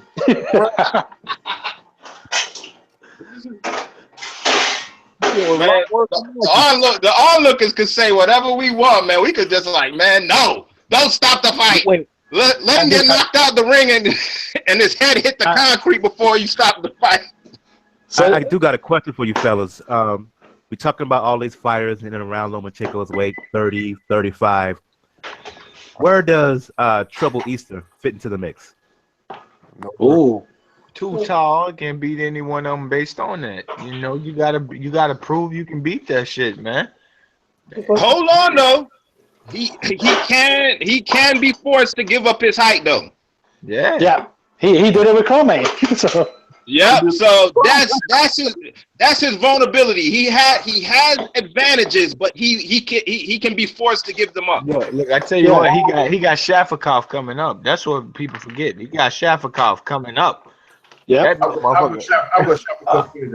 Shafikov. Oh man. Well, that round robin they done right there. If boxing was like that, they did Comey Easter, Comey Shafikov, Shafikov Easter. Man, if we could get that everywhere we go, damn, we had a great sport. That's some good fights right there. That's some good fights. That's some damn good fights. Oh man, you just keep reminding me that Easter fight. I think you were on it, Natty and B-Marsh. We were on there calling that fight. Remember how pissed we were at that decision? No, it wasn't bad though. It wasn't a bad one. It's a good fight. It was an even close fight. And it was perseverance from both athletes, you know. And I think the scorecards was what? They was close, when they didn't widen them out. If he won by a wide margin, I would have been more pissed. I would have been pissed. But because he only won by 1 point, I wasn't mad at that. There was some fair shit. And then Shafikov went and beat Comey. And there was some good cards over there too. Yeah, that was a good fight. You saw that shit? That was a good fight. That was dope. Man, that Shafikov come for it, man. He don't care how tall you Shafikov are. is good, man. He could fight, man. Even though it looked like it took place in somebody's basement, that was a good fight. Hey, anybody seen the Omar Douglas and the Cherry? Oh man, I missed it. Yeah. Oh man, I think Omar Douglas might never be the same because I think they took that fight from him, man. Just the look on his face, he looked defeated. Like you got to give him props for coming off of that loss to Fortuna and going right back in there tough. You know what I'm saying? Yeah. And he went in there and put on a really good performance. Who and robbed him? Close fight. I think he won the fight though. I'll tell you what, But man. they had Edna Cherry winning unanimously. No, not even one judge gave him a fight. Gave him a card. Not even one judge scored in his favor. I tell you what, whoever's handling Richard Commey is making sure that he's prepared for any tough fight. Like Robert Easter late last year lost a split decision to Shafikov, and they had him straight in the ring a couple months later. Here's my problem. Here's my problem, Beats. I'm worried for Commey going forward because he's going to be that guy who's too dangerous, high risk, low reward. The question is, of these big fighters, as the lightweight division evolves, which of these guys are going to give him the opportunity? Does he see dangerous? Well, you know, they're going to sidestep him, Mike, because he's battle hardened. So most promoters and managers don't want to put their prospects in. And Mike, he keeps on losing razor thin fights too. Fair, good point. You're right. Razor thin fights that gotta hurt.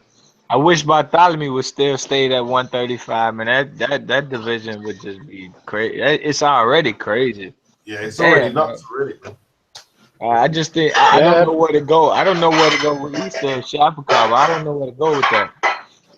Hey, he's gonna have to fight. He's gonna have to really go in there. This dude ain't gonna quit punching. No, who's reconstructing their house behind there, man? Someone's reconstructing their house.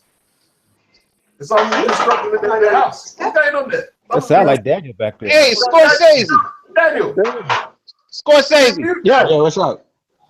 Hey, did you call the Felix Diaz fight a cherry pick, or was that somebody else?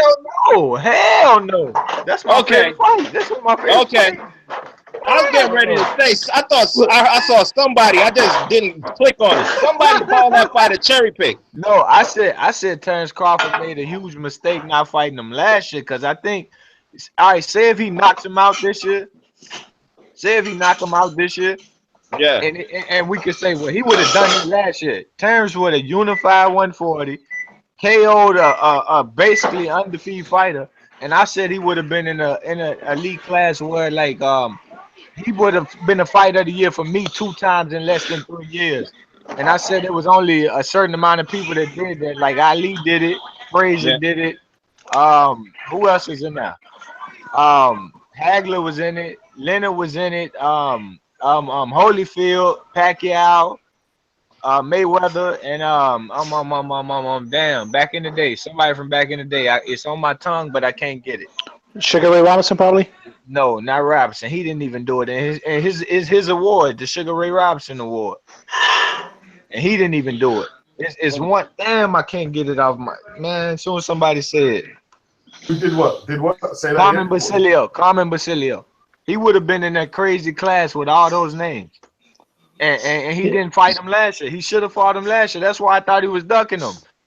But now, like he just picking him as a voluntary. Terrence Crawford is that dude. He that dude. If you don't respect him, but that's a tough fight. It's gonna be great to watch, man. If he knocked his kid I think Terrence will just take care of him, man.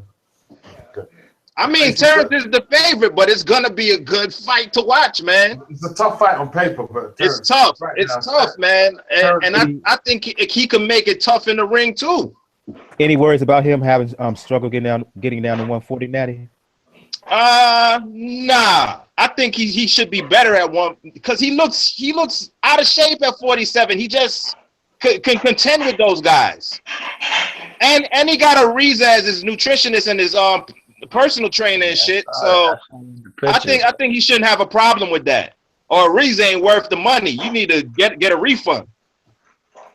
Bro, that's a hell of a fight, man. He should have just took that shit last year, bro. That dude. He training with Delorme. I know Delorme lost to Terrence Crawford, but he could give him some inside information too. Still I a don't good care. fighter. He can give him information on a nice part of the canvas to land. Yeah, but Delorme had some good moments in that fight too. You understand? Terrence fought a short dude already. He had to adjust to that. That short guy got up under him. He was Terrence coming let him have them moments. Terrence let him have them moments, man. Terrence let him have them moments. Possibly, but he did have them. Last year, this year, I don't care. I'm giving Bud credit for fighting him harder. I don't care. Yeah, Terrence always takes a look at his opponent to see if he should switch, if he should, keep orthodox. I don't know if he let Gamboa have him or not. I think Gamboa was good enough. No, Gamboa was just quick. Terrence said that he had a problem adjusting to Gamboa's speed and awkwardness. But Gamboa ain't disciplined. Gamboa got that 4-round discipline, man. Then if you adjust to him, he like, fuck it, kill me or I'm gonna kill you, and then you still on your tactical shit, and he just on that. No, it's supposed to be kill me or kill you, and by that time he gone. I don't think. Are they still talking? Are they still talking Gamboa Lomo? Yeah. I hope not. Gamboa done. Loma's people still are. Yeah. Gamboa done, yo. He done. Is it? That's it. I'm not even checking for Gamboa no more. I don't care if he get active or not. I think it's done. Balance, all off balance. That's why he get knocked down repeatedly. Like, you know what I'm saying? Like this shit. Come on, man. I ain't sure. I'm just leaning toward 90%. Nah, it's over with. He should have came back 2-3 years ago. He was trying to get out of his contract with 50. Man. These contract things, man, it's hard. Like you cannot fight. But being he's so inactive, I like to see him fight Nicholas Waters since they both inactive. That should be like it's like between the people who can't get fights, that shit would be crazy. But it'd be a good fight though. They were supposed to put Nick on some card and they completely left him out. I'm like, damn, yo. He's not hot no more. That's why he's not hot no more right now. He's cold now. Bam a piece of shit, man. Bam is a piece of shit for that. How do you take an undefeated knockout supposed to sell? Knockout supposed to sell. You took a knockout artist and set him on the bench on purpose. That's fucked up. That's just fucked up. Like no, no, that was his other promoter. Remember, he has a co-promoter, Warriors Boxing, and Top Rank is Big Brother, man. Top Rank is Big Brother. Every day, co-promoter. But at the time, Warriors Boxing had Heyman behind them, so and he was listening to. But I wish he would have listened, because obviously this what don't do justice for me. Even if that's the case. You don't take a A-level knockout fighter and say, look, I'll give you 2 months and you fight this guy right here. Well, he needs to fight sometime soon, Walter.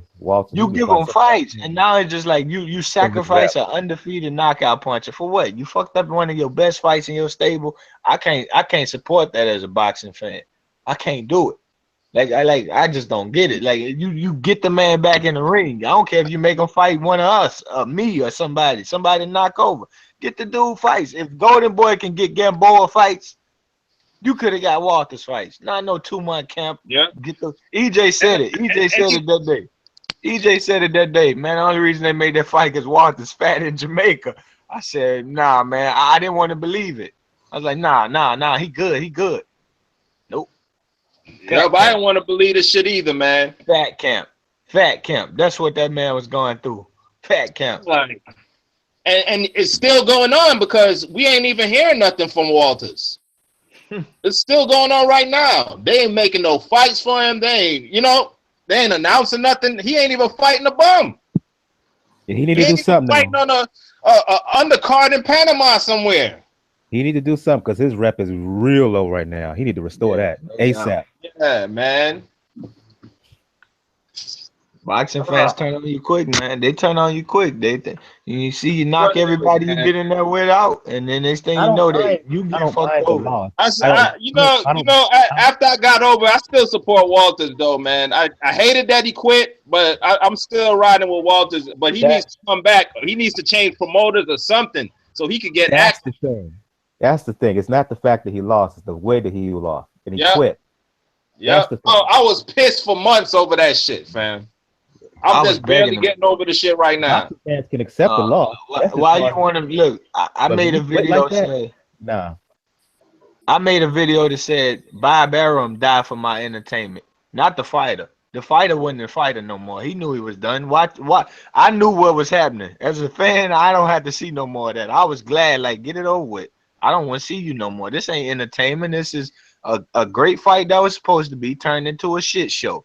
So if I'm gonna ask Nicholas Walters to get in there and fuck around and die for my entertainment, I'm gonna tell the promoter that didn't do right by him, get your ass in there and die. Nah, Let him hit you. Let him hit you with some fucking body shots.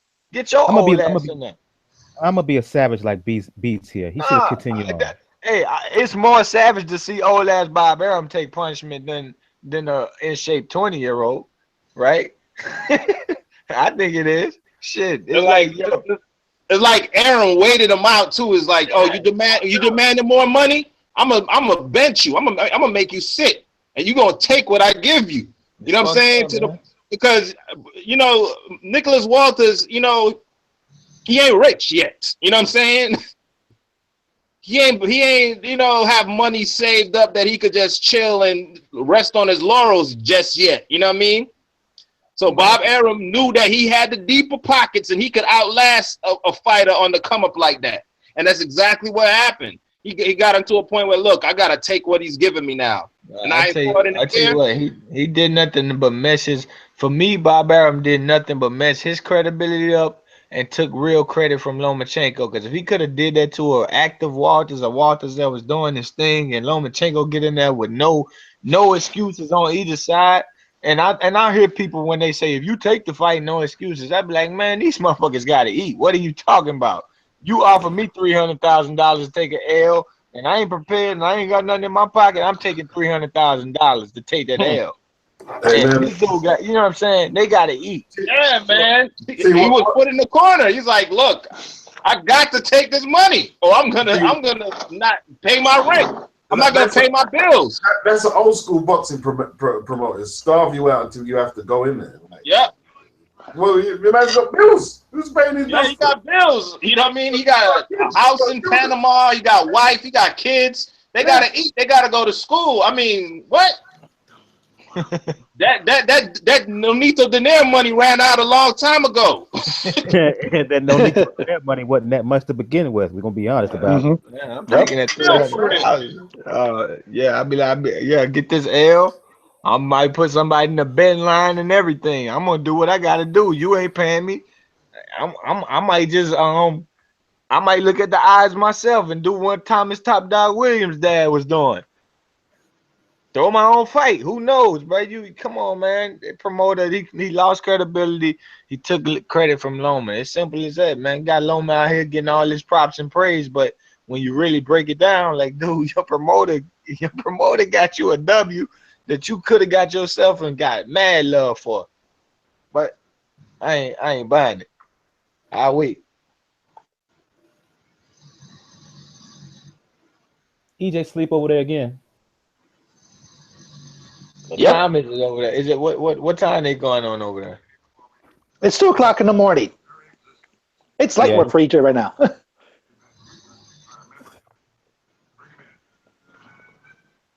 Yeah, he made the conversation a minute ago. You know he's not. Well, no, watch. Somebody hover, like, I think he gave the power to everybody to mute him, so somebody hover over him, he'll wake up somehow.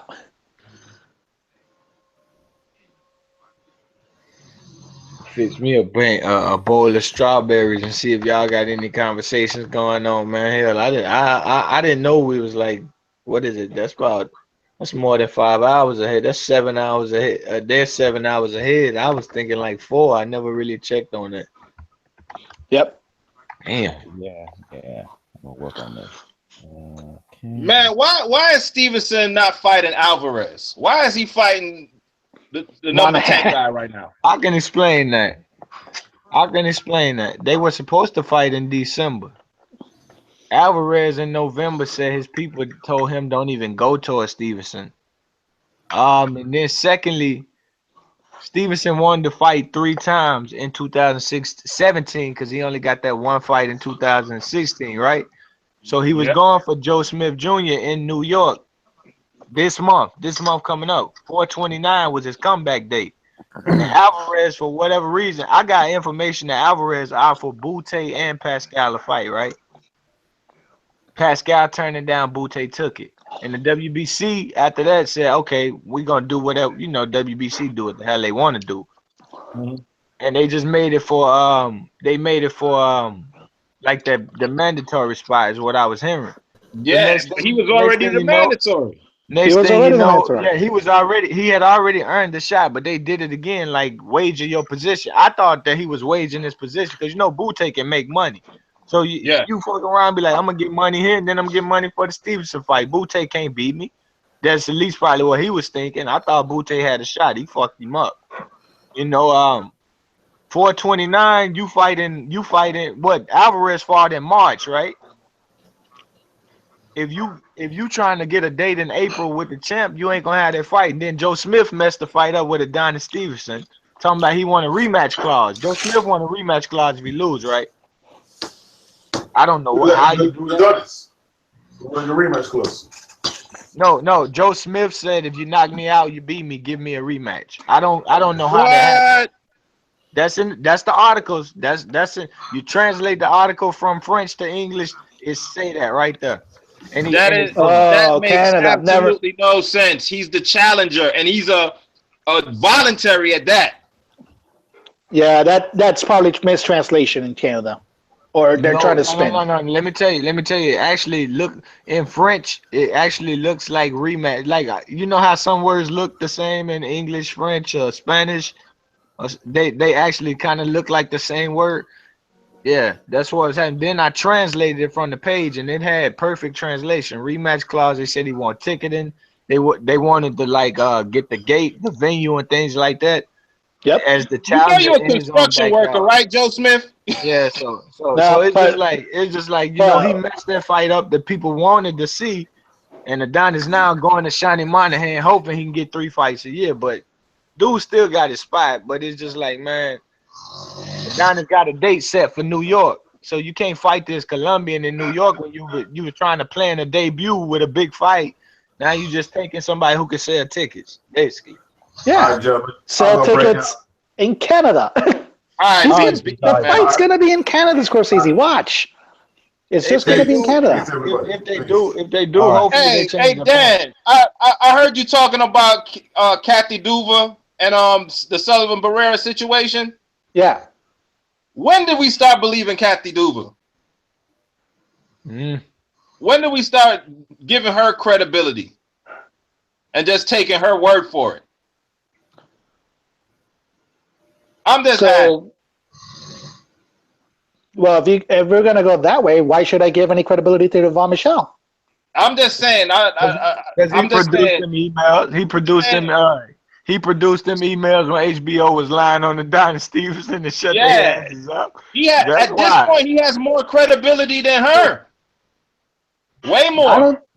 No, you're not gonna sell me when I'm sorry. This may just be the Miami in me, but you're not gonna sell me the fact that from Miami, and you're not gonna sell me the fact that you do no business in the United States out of your own choice.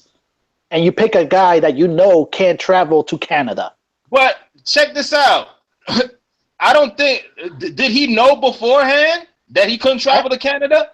I thought everybody knows. I thought the initial thing was that the fight was gonna be in Canada, right? Because that's where the money's at.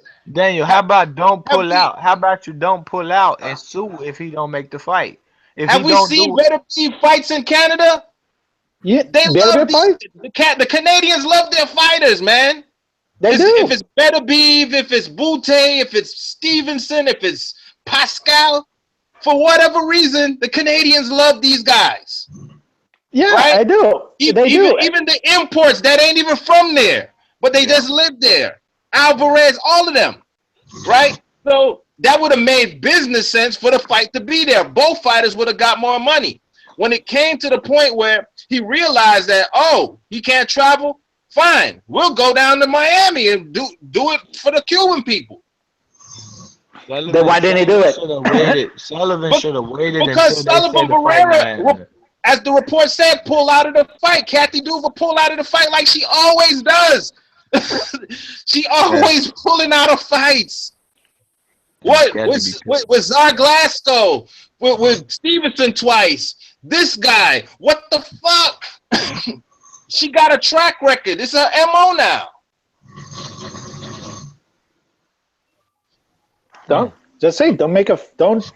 do the whole thing to me where you don't do business in the U.S. Then don't pretend to try to do business in the U.S. when you know you just don't do business. Yes, Yvan Michel fighters fight all over the world. Going to do business in the U.S. No, by practice he doesn't do business in the U.S.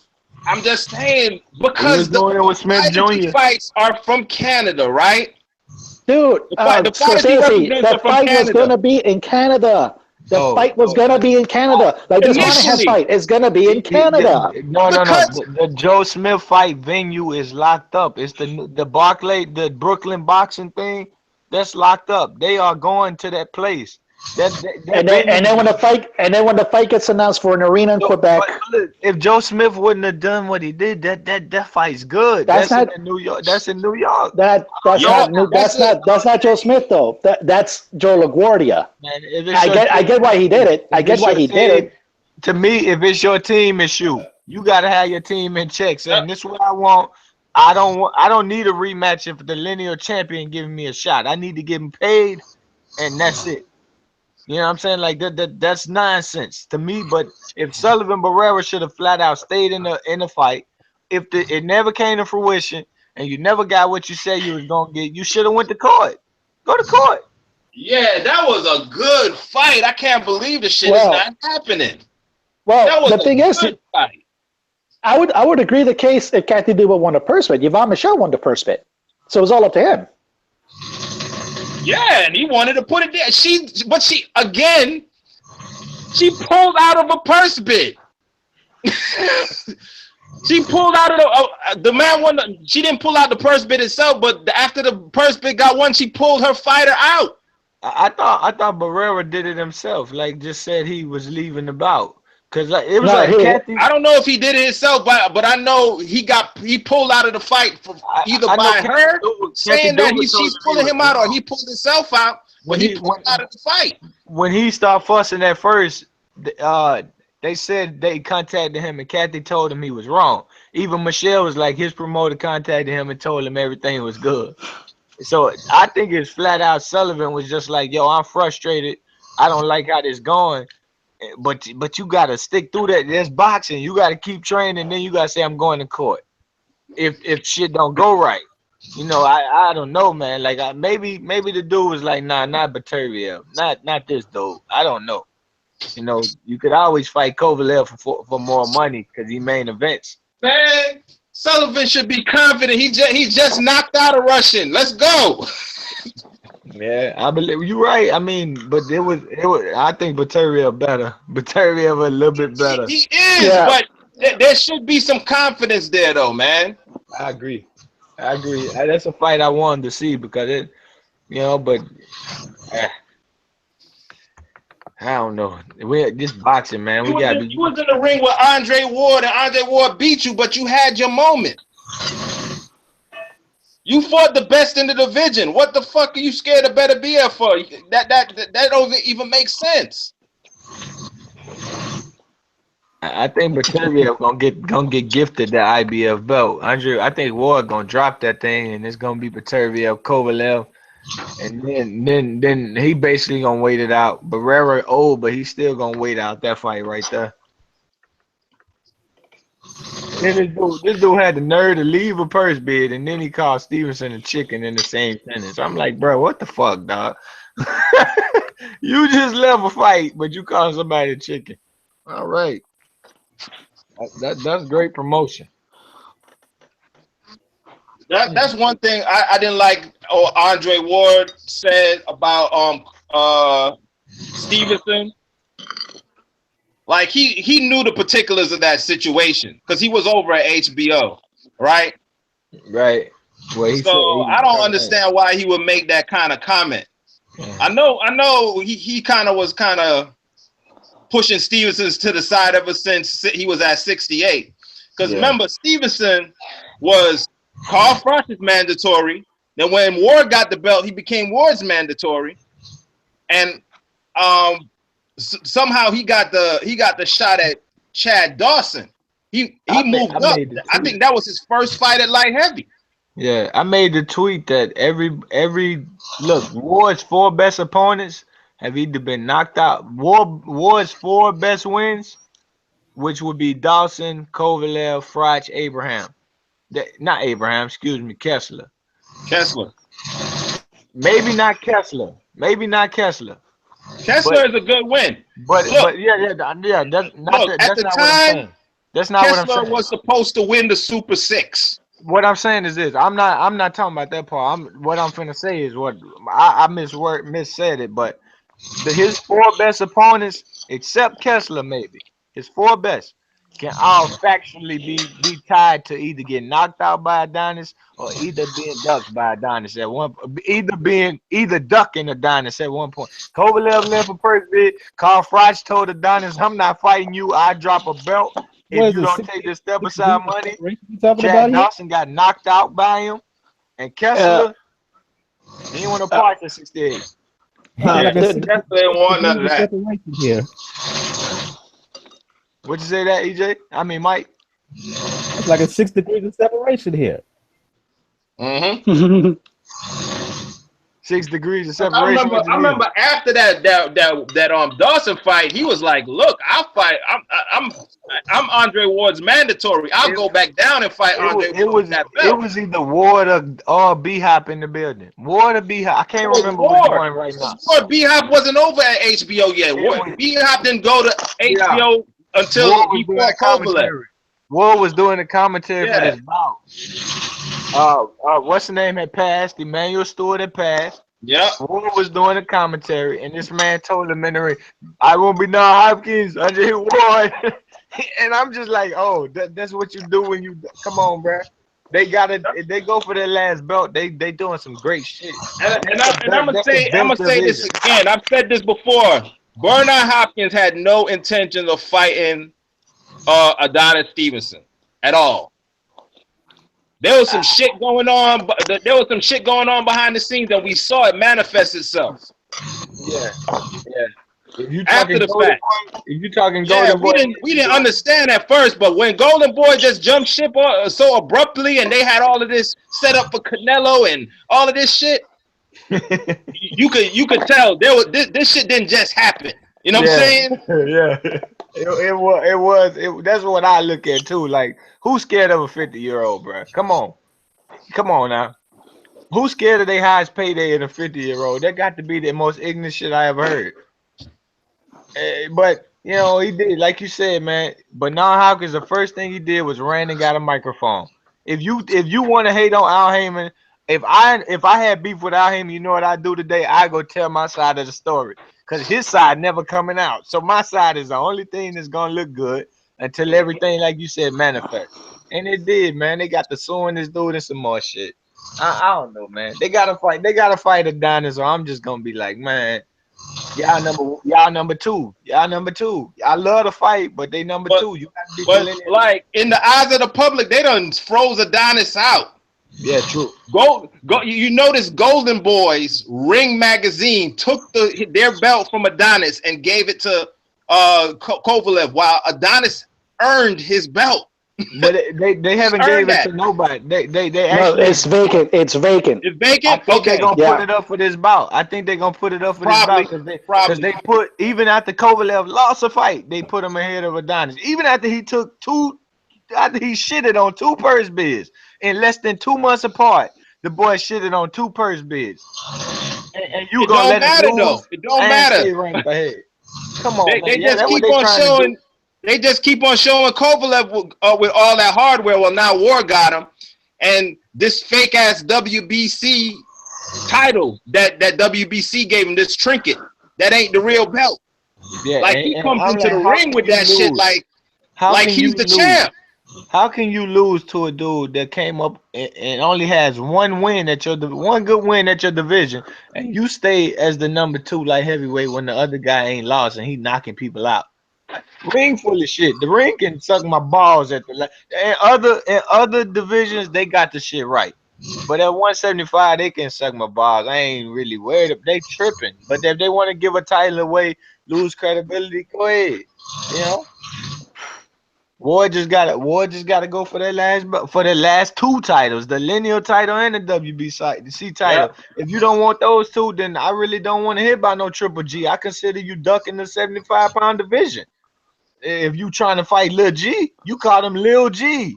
If he Lil G, leave him the hell alone. I ain't worried about him. Damn, EJ. Let me see, man. EJ gave me the power to mute him. Yeah. No, he gave people the power to mute him because he knows he was gonna fall asleep one way or another. There's EJ.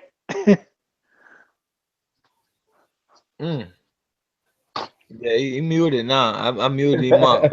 What you say, Mike? 6 degrees of separation? I never heard that. What that mean? You never heard of the Kevin Bacon theory? Right. No. I never heard of it.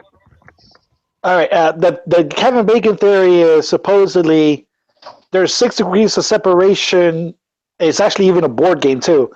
You are technically 6 degrees of separation from knowing Kevin Bacon somehow. Like, oh, you met this guy who worked with this guy who pitched a project to this man. That's a degree of separation. So that comment was coming from when I said I think he said when he said that when Ward's 4 best opponents, and they literally have. Carl Froch told Stevenson he would drop that belt if he didn't take that step aside money. And Dawson got knocked out by Stevenson, and Kovalev had ducked 2 purse bids. Now I can confirm Kessler in my own little way because he act like he wanted no parts, but he really was never mandated to do such. You know what I mean? But he wasn't sticking his neck out there. He wasn't sticking his neck out there like, give me that dude. But, you know, when you skip a division, bro, you skip a division. He didn't skip a division. He left one division, went up. And you win a lineal champion and a lineal title in 1 punch. Hell yeah, I want to watch you fight. Hell yeah, I'm going to talk about you on my channel. Hell yeah, if you 40 years old and you still got crazy power. I'm trying to watch you until you retire, until somebody retires you. And he might not be 40 years old in the ring. He might be maybe as young as 33. Because when did he get out of prison? He got off to a late start. He was 15. I think he was 15 around the time he went. It was 4 or 5 years, 20ish. But he had a little amateur career. He had a slight amateur, yeah, because he fought Pascal in the amateurs. But as a professional, he got some of them years taken away from him. So maybe he's like 35, 33 in boxing. In boxing years. And it's not like he took a lot of punishment. He was knocked out once though. Yeah, that he said he got up. I'll be looking. He said he got up and the referee stopped the fight. Anyway, I don't know. People don't like to take their knockouts like that. Yeah, I could have went on. I didn't see the. Now look. He looked like he was getting up. I didn't see the full thing, so I can't call him a liar now. But I'll be honest. It looked like he was standing, like getting to his feet. But you know, some people, you on your feet, you out. Yeah, you look in them eyes, them ref looking right in your eyes, and you know that shit rolling over in the back of your head. You need no more punches for you tonight, my brother. Yeah, I mean, I just want to see them fights, man. I think 75 hands down. is the cream of the crop right now. Like I don't know about 122 and below. Like people like to be like, nah, 115. I'll be like, okay, I can talk about 75 and you can have 115. We can make that trade off. But 75 too deep, man, for them to act like, you know, like now if Triple G had that all the belts attitude at 175, I'd be like, yo, that's my favorite fighter. That's my favorite fighter. Because he gonna have to go through the gauntlet. 160, I just feel like you could just go knock on people's door and be like, hey, can I hold your belt? And they be like, let me go upstairs and get it. But 75, you got to go through hell to get them belts. Hell.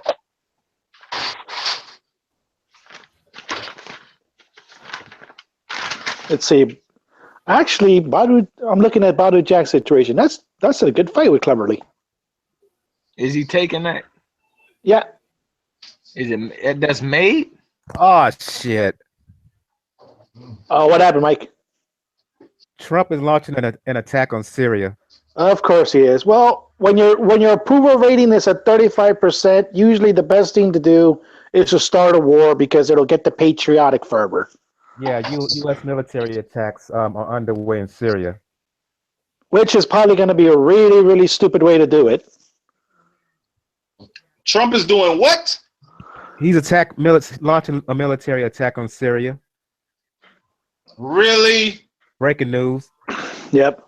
Missiles. I don't follow much politics, but from what I see about the Syrians, they are the people that need help. Syria in this way is fucked up. It's the ultimate quagmire. There's no real side that you can legitimately say, oh, they're the good guys. Yeah, I was getting ready to ask y'all about Anui, then just went all over my computer, just news pop up on television as well. Now, yeah, normally when you launch the Tomahawk missiles from the destroyers, it is usually the precursor to a ground invasion. So what's up with the chemical warfare that was going on? Was that a fake video? No, it's real. It's been going on for years. It's one of the things about this is what makes Syria so fucked up. Russia's protecting Assad and giving him pretty much the chemical weapons to do this shit. And then the side that's fighting Assad is either A, to organize, or B, ISIS. Well, like I said, there's no goddamn chemicals on me from I judging from heard that that chemical shit was fake, and that was a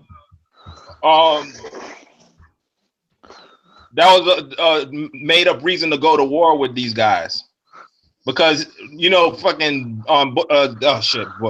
Trump's approval rating is like in the 20s.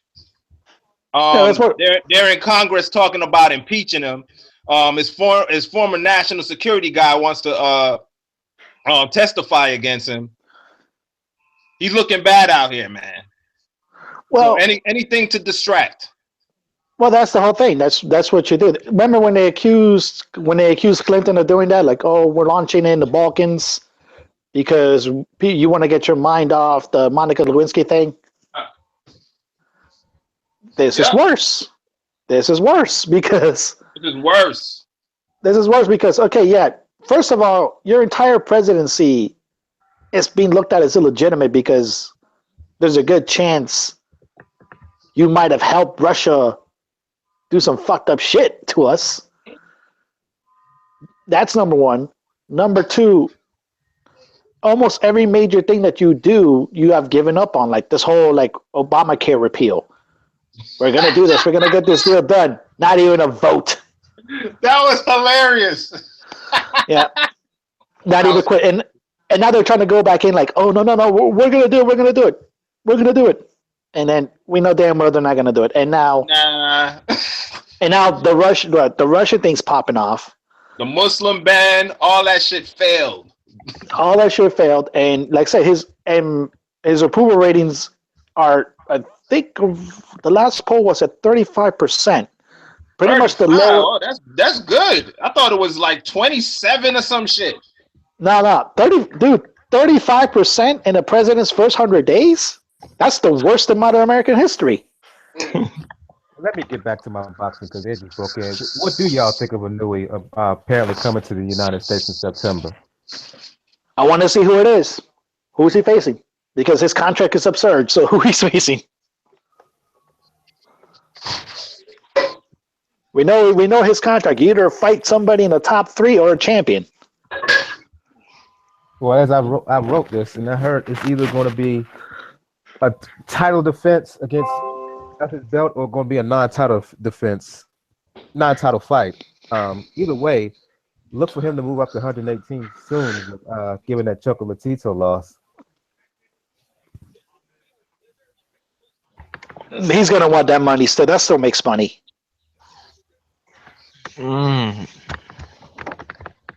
I might agree that they still make money because those belts change hands a lot down there, and they still get credited a lot. So it's like, the hype surrounding with the people who watch those divisions, you think it would make money. It does make money. It's just that it doesn't. People don't know it here because it doesn't make money here. If we're being honest, Le Chocolatito, I think Latito, yeah. He went talking big and bad to HBO, and let's get real. Like they took that man fight, and he get to say who I'm not gonna fight, when I'm gonna fight, and how much money they gonna pay me. He got to thinking about his wallet and not about their wallet, and they had to bring him back down to earth. Well, He's gonna lose anyway. Yeah, it's looking tough for him. It was looking. I mean, what I've seen, he's kind of deteriorating as he's moved up in weight. Well, that's why 115 is his plateau. Like you do hit one division too much. Because watch him in the Runaway fights, watch him in the Quadras fights. He does look like he has a little bit of a pot belly, and that never happened before. But that's some funny though, because you're sitting there saying how much you struggle to make 112, and that you can't make it, and then you go to a division where you struggle to make 112. I don't understand why people keep saying that. He didn't struggle to make 112. That was his team, his camp. That's what we were. I ain't buying it. Oh man, if it is true, it got to be horrible news, because it's like, yo, you at the division you supposed to be at. Your body telling you this your division, and you can't get down in. If he was struggling to make 112, his body would be much tighter. Yeah, that's the whole thing. It's more like the money is at 115, not at 112. The money is at 115.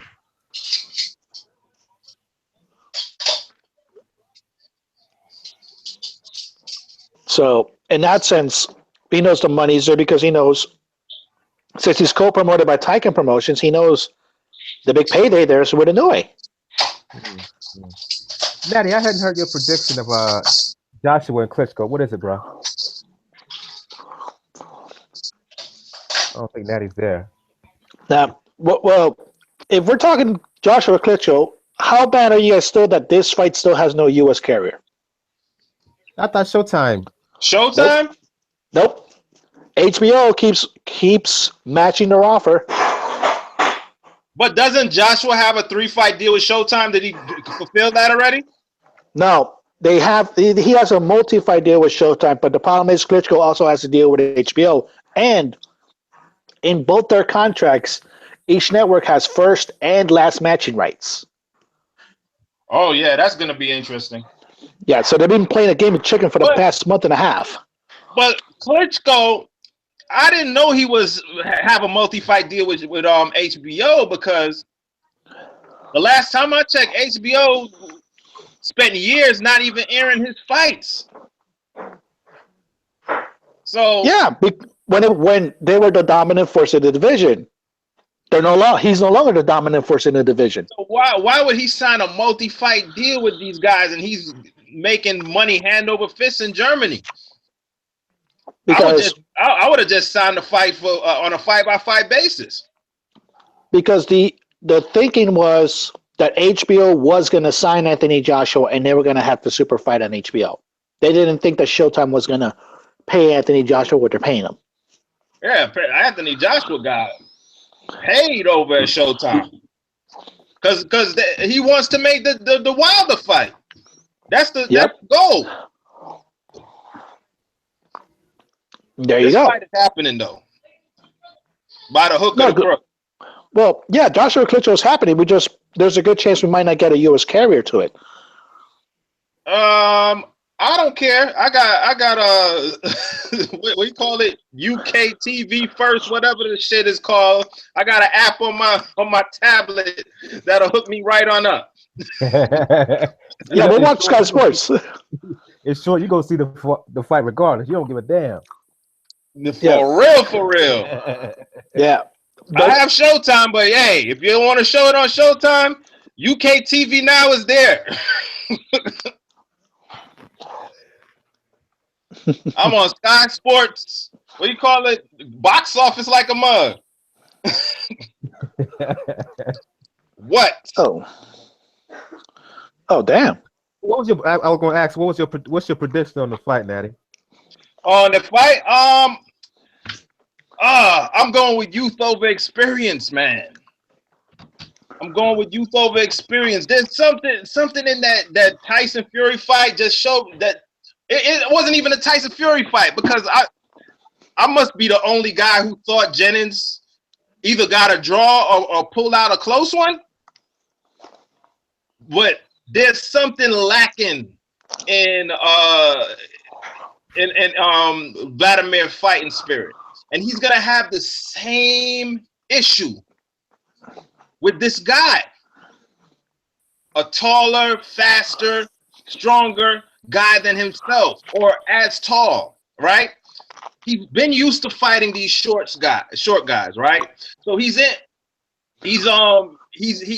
has a habit of winning in a certain way. Jab, clinch, right hand clinch, lean on your clinch. You know what I'm saying? And that just is not going to work with Anthony Joshua, like it did not work with Tyson Fury. Unless he becomes a whole other fighter and becomes completely go back to early days before he got knocked out and just an offensive juggernaut like he used to be before he got knocked out. I can't see him winning this fight. And if he opens up, he's going to get caught. This guy has real power, fast hands, he fights smart, and he has a killer instinct. When he gets you hurt, forget about it. Ain't no coming back from it.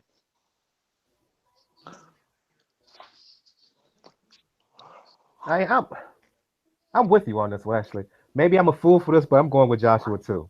Yeah. I know others who disagree with me, but you know, and the cards are just there for Joshua to fight Wilder next year sometime. If Vladimir is able to turn back the clock here, Mike, more power to him. I just don't see it. I don't see it. At this age, after such a long layoff, it's gonna be tough. When did he fight Fury? How long ago was that? 2015. Get the fuck out of here. No. When did he just look at? When did he just stand there and look at Fury? That was easy work. I could not believe what I was watching. Remember what you saw with Brian Jennings. The Brian Jennings ain't no damn Anthony Joshua, man. But this dude is about knockout. Klitschko gone. I was just saying that about the Brian Jennings fight. I don't know, man. I thought Brett Jennings might have pulled it out. I promise the guy I had to get up and I was in here typing, wasn't paying attention to the conversation. But that's the most important fight. But Jennings just walking into him, man. Joshua's gonna walk him down. He's gonna walk him down and make him feel 40. He's beyond 40. He's 41 technically, yeah. Yeah. And I don't know, man. I don't know, and he does not respect Banks. That's another thing. He does not listen to that guy. It might be even worse than Kovalev and John David Jackson. The relationship. Only difference, he might like Banks. I don't think Kovalev liked John David Jackson at all. But he just don't respect him as a trainer. You can't tell me shit. You ain't Manny Stewart. I know what I'm doing. And when that happens, I don't know, man. That's chaos in the corner, man.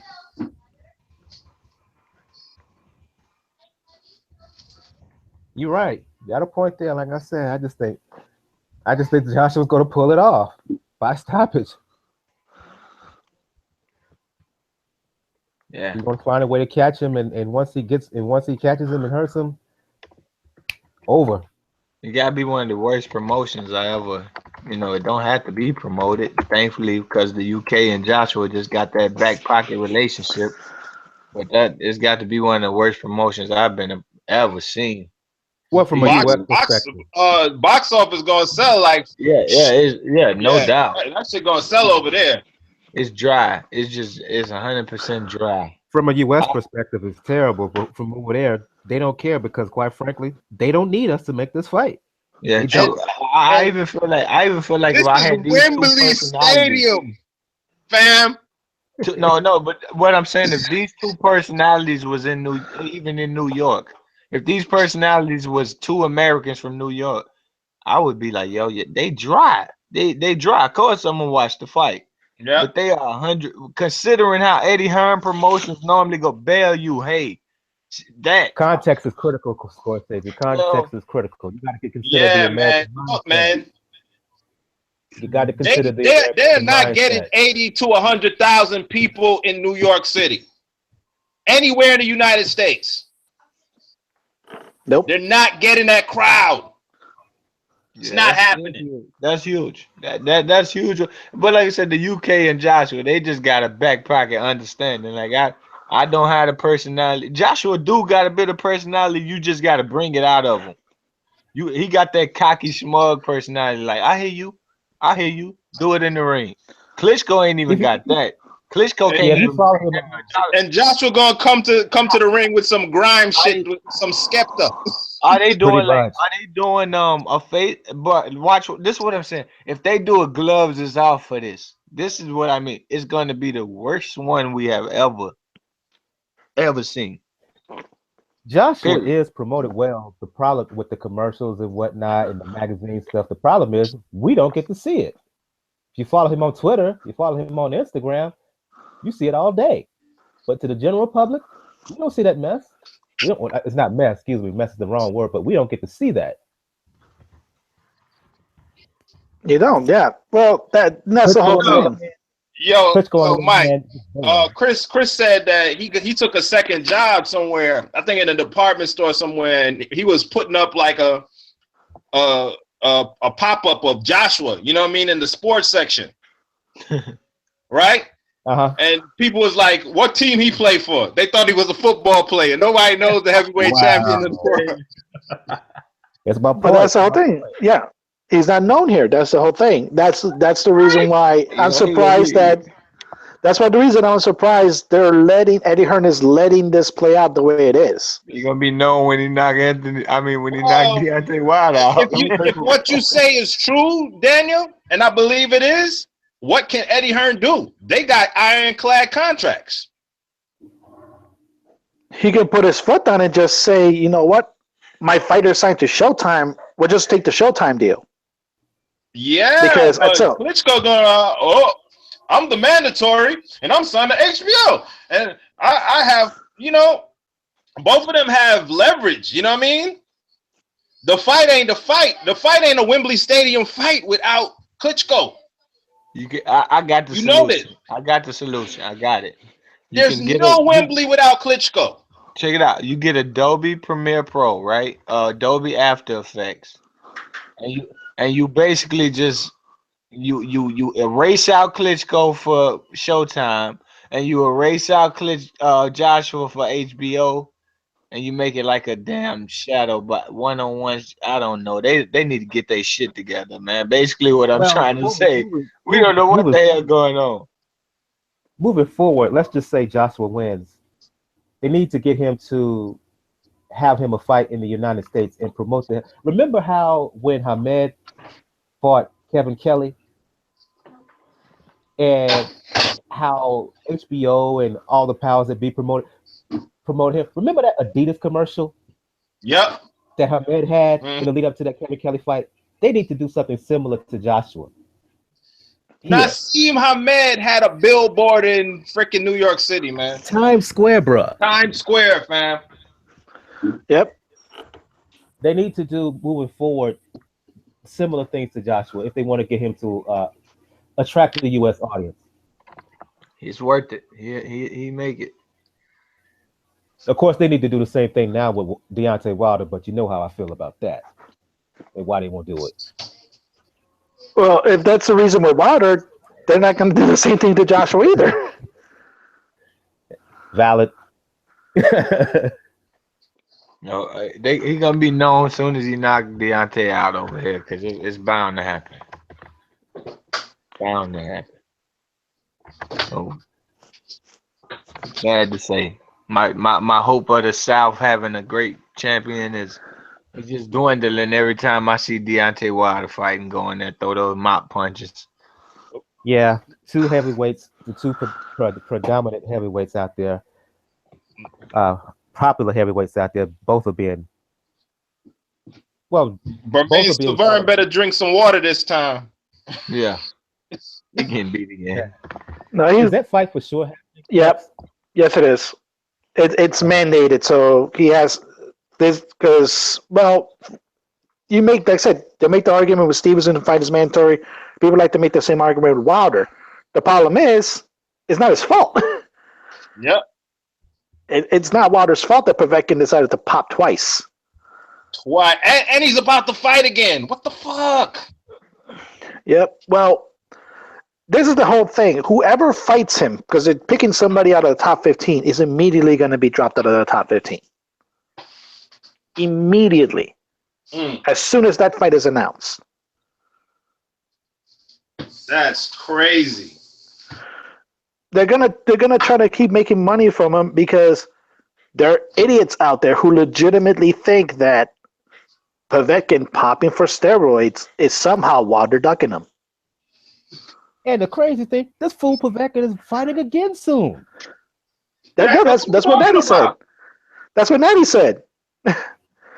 Like, no, you should read some of these people like, oh, this is the most creative duck in history. Oh, I had to deal with that a few months ago on Twitter. I had to activate the block button to get away from that nonsense. I'm like, okay, yes, Deontay Wilder is so nefarious in ducking Povetkin that he put in 2 banned substances in Povetkin's system. Yep. Man, I saw when he said Povetkin making a comeback. Somebody finna take the worst PED beating over there in Russia. Some bum about to get a PED ass whooping, but and they're trying to up and cheer it. They want somebody in the top 15, Scorsese. That's the thing. And like I said, if they get somebody in the top 15, that person's immediately going to lose their rating in every sanctioning body. And for what I understand, they tried to put Stavern in the same category, but he was drinking 5-hour energies. Yo, Russia should be like, yo, you can't get in the ring. Like, but Russia, they even be like, yo, man, they came down on you, but we won't. That just tell you what's going on over there. It's crazy shit. Dude, come on, think about it. They have a doping program that goes all the way up to Putin. Like, you haven't seen shit like this go up in government level since SMU. And SMU only went to the governor of Texas.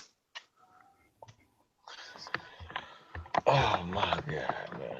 This is going to somebody right now who, thanks to Mike after put on MSNBC, right now might say he may retaliate against Trump because of this shit.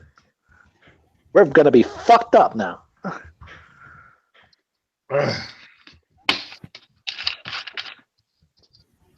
And he just going to wake up and he's going to be like, why are we talking about Syria? I'm sorry for that, but that just popped all over my computer. News. You got B-Marsh on mute too, man. What B-Marsh? You over here in the States? It's only 9. Where you at, man? It's about to going on 10.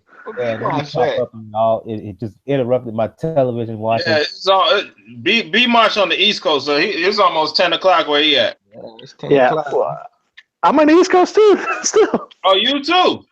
So am I. Oh yeah, you South Cackalack. Right. Because I took off this week, give time folks to rest and recuperate give folks a week Hey, off. Mike been inspiring me, man. He P90 Xing you to death. So I'm gonna have to get in shape too. I'm gonna have to get right too. Black Fitness, man. I'm trying to get it in. Yep. Yeah, Man. I was out boxing for about a month. I've been on a cheat diet for a good week and a half though, man. I need to cut it out. Get back to the boxing, man. That shit is pissing me off, man. I can look in the mirror and you can see them cupcakes I eat too for that 1 week. I came back. Yeah, man. I've been training for the last 3 weeks, man. I had a damn onion ring burger today. Oh, I fried onion rings, sauteed onions, peppers. I said, nah. I looked at that meal and said, dude, you said this was gonna be your last cheat meal a week ago, and here you is still cheating. Back to the fish tomorrow. Fish and all that good stuff tomorrow. Back to it. damn. It shouldn't take me long, man, because I don't eat no meat at all. I was getting to the pool, right? I was boxing in the pool. Hour and 30 minutes, no breaks in the pool boxing. I had got to that point. I do need some of them recipes for you, some vegan recipes for you. Oh yeah, man. I got a few, man. On the days I don't feel like eating meat. Yeah, and if you want a good substitute that don't really have no soy in it or anything like that, try the Beyond Meat stuff. You can get that anywhere. How many calories you be getting in a day when you do that? I don't know, man. I don't really count my calories like that, but I eat I eat like 3-4 times a day. I gotta keep them calories up so I don't burn too much. That's what I be trying to do. Keep them up to a certain level, cause I be reading, man, and I can't get a calorie counter that's good enough. Cause when you boxing, them just be off. They say if you box hard, you can burn about 800 calories. I ain't trying to just eat I be training hard, man. I'm about to go spar somebody this summer though. Oh shit. But I gotta get my breath up because I don't want to be in the ring tired and this dude, you know what I'm saying? Yeah, I went on that steak binge this weekend, but usually I don't eat pork really anymore. I really don't eat beef. I eat ground turkey. Let it go. Let go that swine. I don't eat that. I don't mess with it. I don't mess with it anymore. Beef that much either. I just eat ground turkey as a substitute. But some days I just don't feel like eating meat. So I need some good vegan, vegetarian recipes. Yeah, man. Like I eat a lot of curry stuff, dal. Sometimes I eat that Beyond Meat stuff. Yeah, I got lots of vegetarian meals, man. I got a lot of. You can't eat like fish. You can't eat fish. Oh, I'll eat. I can eat whatever I want to. I just don't. Yeah, that's what I mean. Like you don't eat the fish, Natty? Nah. See, the B-Marks got me on that, man. That's the only meat I eat on my regular diet. Though. Ain't nothing wrong with it. I just don't eat it. But today, man, I just been ground beef tacos. But if I want to eat a piece of salmon tomorrow, I do it if I want to. This ain't a religion. This is just a choice. Yeah, share with me via Facebook. Huh? You share with me via Facebook. Yeah, I'll hook you up on shit. I'm gonna write down some of them and I'll hook you up on the messenger. All right. Yeah. All right, let's see here. Actually, since I'm on Twitter, what do y'all think about this with Flanigan and Petrov going to be streamed on Twitter on Saturday? Oh, really? I didn't know that. I bet you they say this can't show in your country. Is that going to be Box Nation too? Right. I bet you. You know how that happens where they say they can't show you this in your country? I bet you it's going to say that. Now, Banner Promotions actually made a deal with Twitter to air it for Twitter users in the U.S. Oh, that's a good look right there. That's a real good look. Banner Promotion finally done something good. Then Yep. Who all Banner got? Who all they got? Andrade and Pravandikov.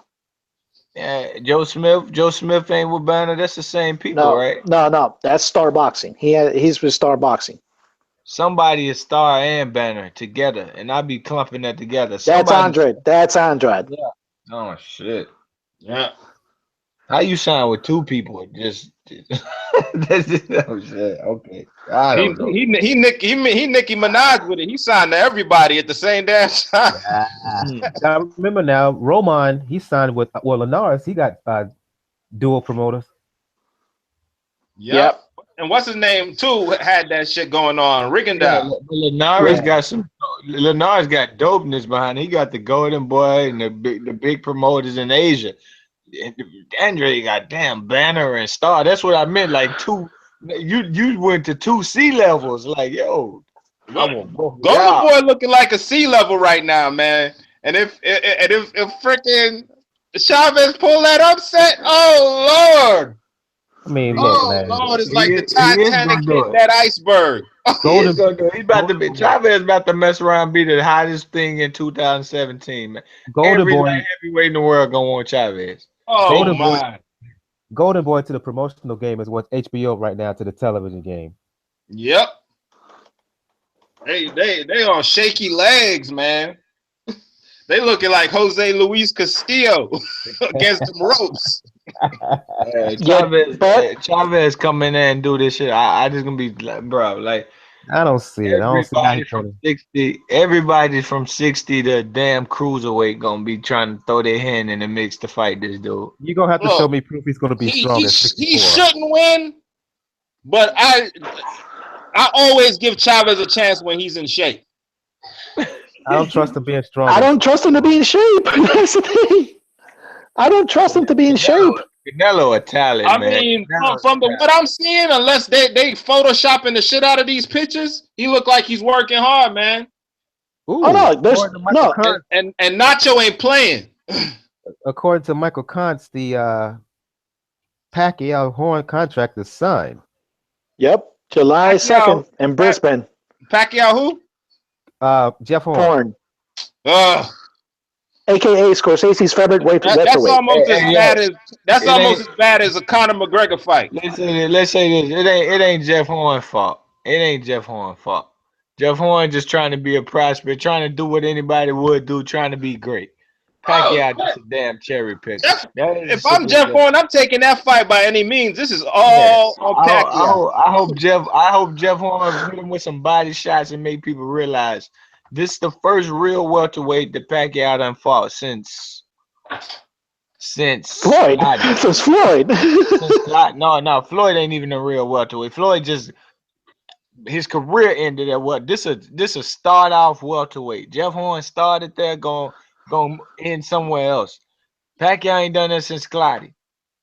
So to me, it give it a little credibility on that. But come on, man, Jeff should have his fights, man. But I hope he go in there and hit Pacquiao with some body shots, show him he got power and fuck him up. That's what I hope happen. I swear I do. I'm Team Horn. That's why I said Scorsese's favorite welterweight. Nah, Pacquiao's gonna win. I keep telling y'all all the cards. Pacquiao gonna beat his ass, but he should beat his ass. It's like Jeff Horn is green as shit. The punch he got though, the punch he do got, that punch Jeff Horn got is the same one. It doesn't matter as long as it goes to Marquez set up over the top, not the knockout punch, but the one where it knocked him down with the loop and right. Jeff Horn throw that shit with greatness. You hear me? As long as it goes, if it goes to a decision, Bob Arum going to make sure he's going to win because everybody knows it's set up for him to fight Crawford. When Crawford he get knocked out. He get knocked out. I'm telling you, Pacquiao getting. I'm Team Horn. I'm tired of fucking with Manny. He didn't ruin boxing in the welterweight division. We're gonna get it back young. We're gonna get it back young. Head and body. That's how it's gonna start. We're gonna body head. Jeff Horn gonna watch. He coming to win, man.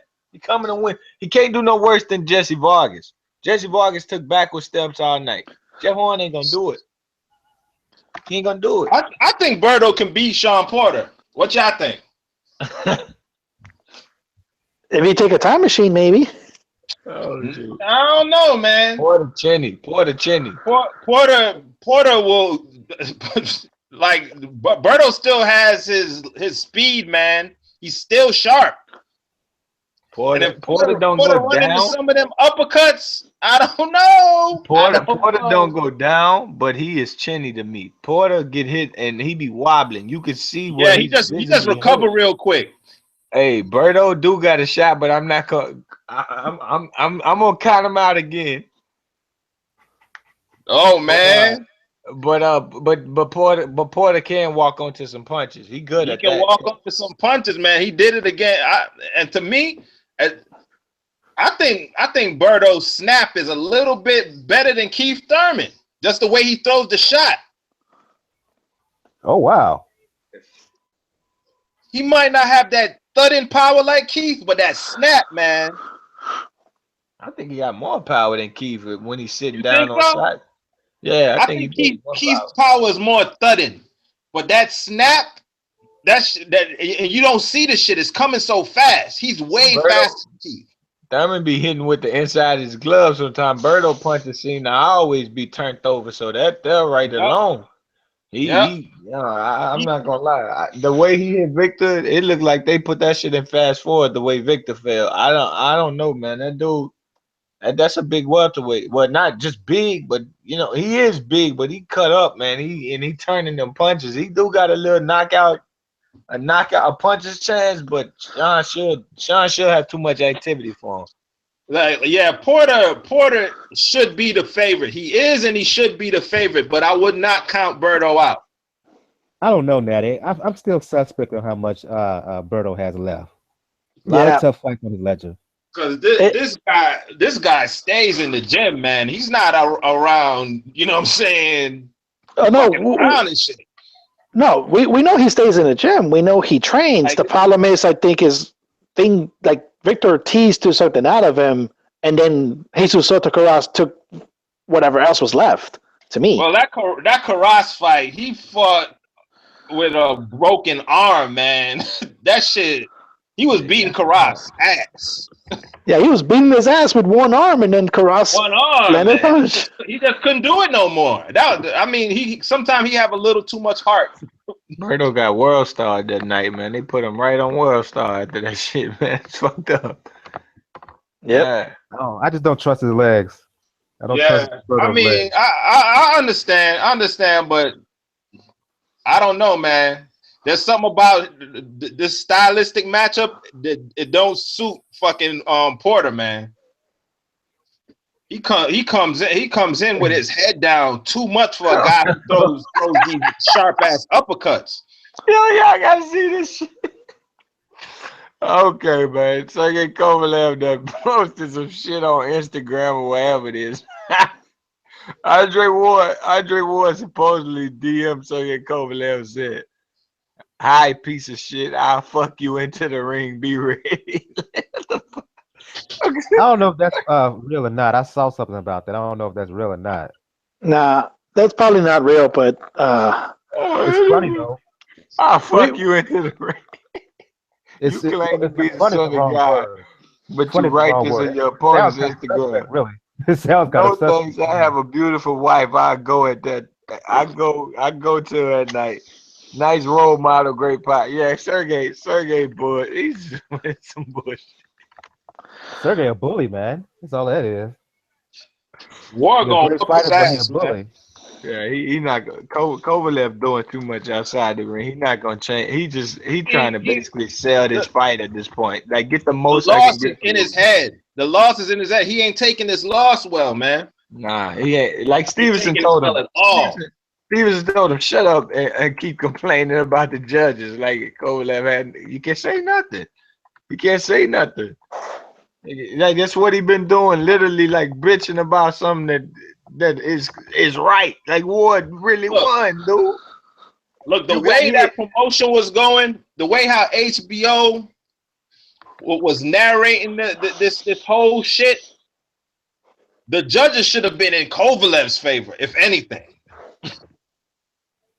Kovalev was the guy that HBO was promoting. They was kind of down on Ward.